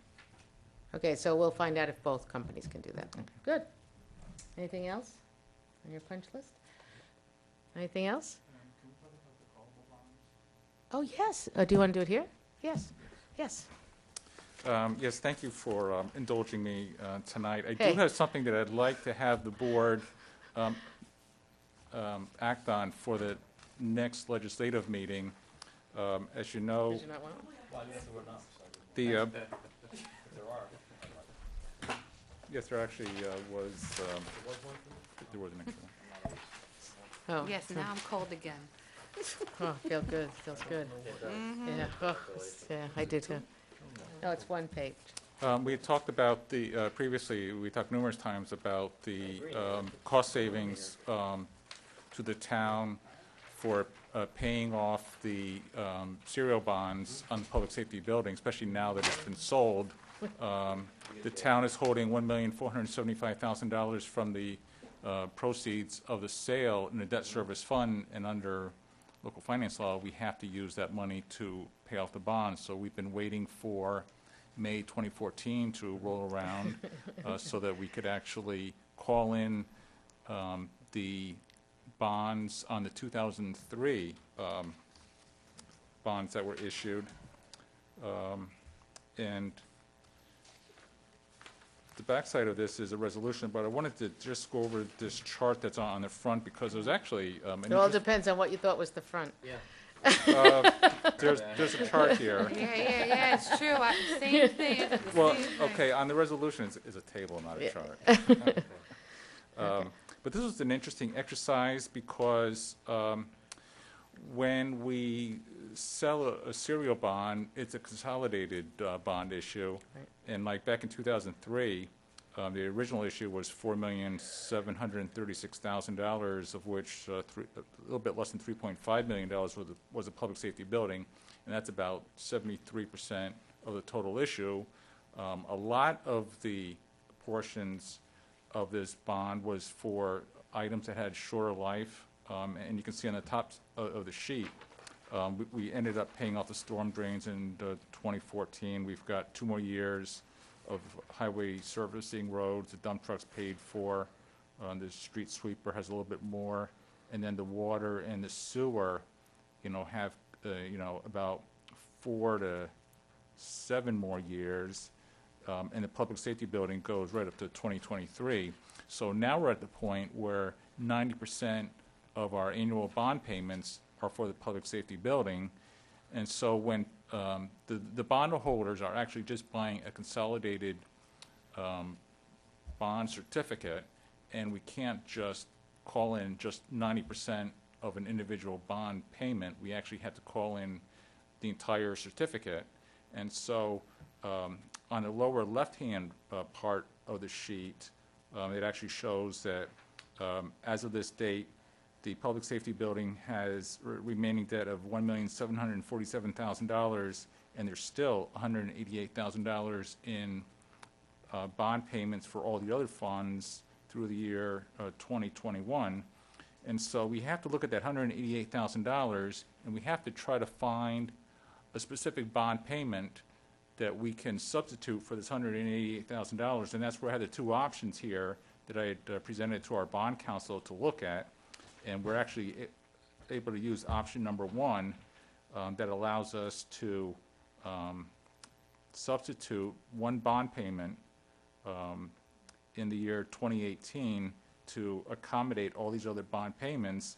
And in a perfect world, I could wait until the year 2021 to accommodate these $5,000 bond payments for the one of the sewer districts, which is now actually part of the consolidated sewer district.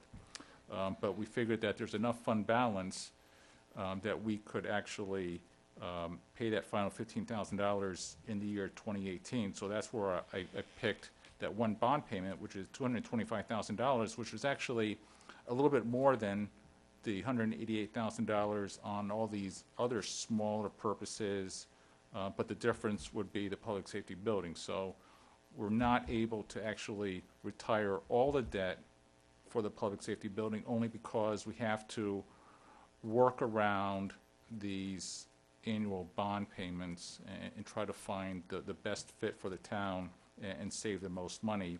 And it does save the most money by leaving this 2018 bond as unredeemed, and we'll redeem that in 2018 with the monies that the town is going to continue to budget in the years 2015, 16, 17, and 18 for all these purposes up here, and we'll hold it in the debt service fund until 2018, when we'll actually make that final bond payment for $225,000. So Oh my gosh, I'm gonna need you to, yeah. Okay. Just have confidence. Well, So- no, I do, but I. Okay, I just want to, but there is another whole bond. I just want to, because you said we'll Right, have to there's- wait. There's another We bond. have to wait, and so we have another callable bond in 2017. So I want people to understand that. Okay, so this is That's bonds the for- second bond they took out for the bond police for station. dummies, That's can not you just, callable. Okay, I know. so Right. wait, let me just see what I understand, and then you can tell me where I'm wrong. The bond is callable for 1.747 million, but we have Actually, no. Right now, we can actually call in the entire bond of $1,935,000. We don't have enough fund balance in the water Okay. district and really in the sewer district To do that. actually pay that entire amount off. So Okay. we'd like to leave that 1 bond payment out there, especially for the sewer districts and the water district. So the bond is 1.935. That's the current balance. That's the current balance. And we're actually going to only call in bonds totaling $1,710,000. Okay. And that's under option And one. so then, I see, and so that will leave a bond out there of $225,000, separate than the second bond Right, that that's on the- exists for this Right, facility. exactly. Do I got that? Yes. That's correct, yeah. You have that. Yay for me. So I just want to take it one step further, and so we made $1,475,000 from the proceeds of the sale, and we're going to take $235,000 from our fund balance, Fund 20 balance, of which we put in at least that much money in this year back into fund balance. So we'll still end up with the same fund balance we had for last year, which was over $1 million. I thought it was $1 million. I'm sorry, I don't have that. Yes. It's a wash to 2012, Right. basically. So what we added in 2013, we're going to use, and will be the same one we weren't. And the savings, yeah, and the savings are fantastic in the interest that we won't have to pay on this. It was well over, it was like $350,000 at least from Yeah. our earlier presentation. I was trying to verify Okay, that so number. does everybody And get then- that? And the 225,000 that's left for, that'll be all that's left for the public safety? No. No? Yeah, it's a bond issue that's mostly Public safety. it's mostly for the sewer districts, And the the water water districts, districts, you know, a little bit highway, and there's a little bit for the Okay. public safety building. It's a difference between the $1,747,000 and the $1,710,000, so it's $37,000 is still out there for the Right. public safety building. And that's gonna be. On this issue. So this 225,000 is going to be callable now? Well, it's callable now, but we 2019? No, are, no, no, I meant- we are not gonna call it in. We're Right. just gonna pay it when it comes due in the year 2018. 2018. Okay, got it. That was my question. Okay. 2018. Is there And sort of a prepayment penalty? There's no prepayment penalty because You now the can't pay year it till it's is, called. 2014, and we're allowed to call this bond in at any time. We The, could- the second bond that's out on the public safety building, which is not callable till 2017, we can't call in early. do we know have how to much keep- roughly that one is? We can, well, It's yeah. gonna be, Roughly. I think, $504,000 in the year 2017. Okay. So it's something we have to work on to make sure we have that, available.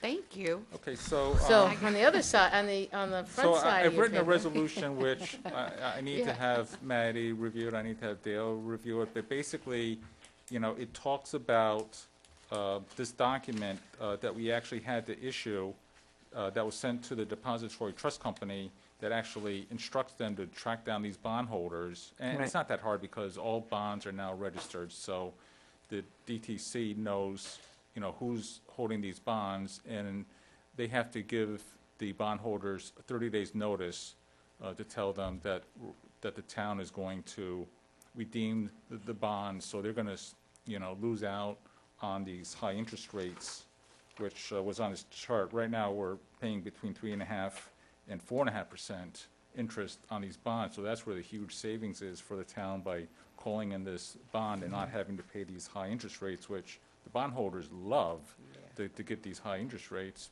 but we have a responsibility to save money where we can.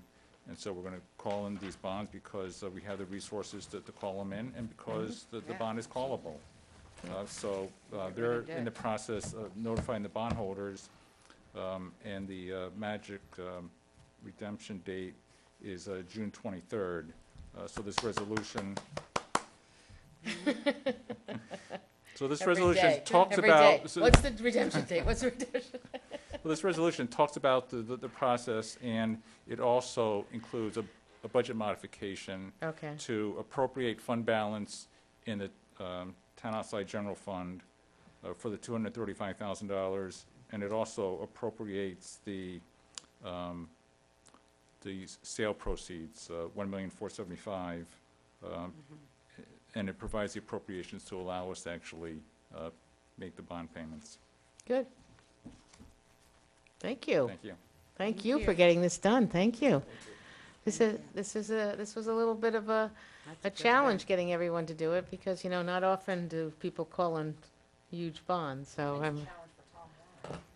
Nothing is a challenge.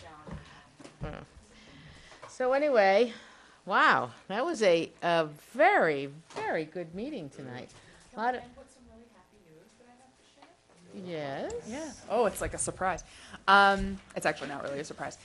As I was leaving the office today, I was delivered 2 letters of praise for our highway department staff from 2 different couples in 2 different neighborhoods regarding some of the cleanup work that they've been doing around town. So more good news about our staff. Unsolicited praise is always good. I would also like to say that on Morningside Drive and Ryder, it has been paved. There were 2 like cutouts in the road. I don't know why recently. And they were asphalted over, and it's very nice to drive over that. Well, I'll tell you why it was on Morningside and Ryder, because we paved that road a year ago. So whenever you pave a road, there's a water main break or a sewage break or something, because has to happen. And you rip it up again. Yeah, it has to. It's part. Like you go and you go. We just did that road. So for a while we were going. Yeah, yeah. Because what Now- has to now happen we're is not. it first has to settle, and then they can put the top payment on. Well, thank you very much. I want to remind everyone that tomorrow night, if you're available, come and join us here for the beginnings of the comprehensive plan review, 7:30 here in this room. And this weekend is Memorial Day weekend. We do have our Memorial Day parade in Ossining, kickoff 9 a.m. I read 9:30. Or 9:30? I read 9:30. Oh, 9:30? I read 9:30? Okay, and then at... It starts at Callum and Croton. Same place, all the Avenue, parades start. And then walks And down then- to Nelson. Yeah, and then we walk down to Nelson for a service, and then we will also be marching in the Briarcliff Parade at noon, and then we end up in Law Park to put our wreath down, just as we do at thing. That's on Memorial Day. Just a reminder for you all that we have the memorial breakfast with the fire department on Sunday morning. That's at 7:30. That time I never forget. That's at 7:30, and so we want everyone to enjoy their Memorial Day. We hope every day is beautiful during the weekend. I understand it's supposed to rain Friday, but as far as I'm concerned, I think it rains every Friday. So have a great week, and we'll see you next Tuesday. We'll be at a regular board meeting on Tuesday evening, and don't forget that on June 3rd, we will be having our town hall meeting. Look on the webpage for the agenda. It will be concentrating on parks, but we'll talk a little bit about stormwater, and we'll start off with our usual update on what's happening with the reval program. You sure that's June 3rd now? I believe it's June 3rd, whatever that Tuesday is. Okay. I say the first Tuesday in June. Yes. Both budgets passed. Congratulations. The library budget and the school budget has passed. We know that because it is 10 o'clock. Have a wonderful week, and I want to thank everybody, but it was an extremely interesting meeting, and I am sure you had an interesting planning board meeting across the street at the library. So thank you all, and we will see you very soon.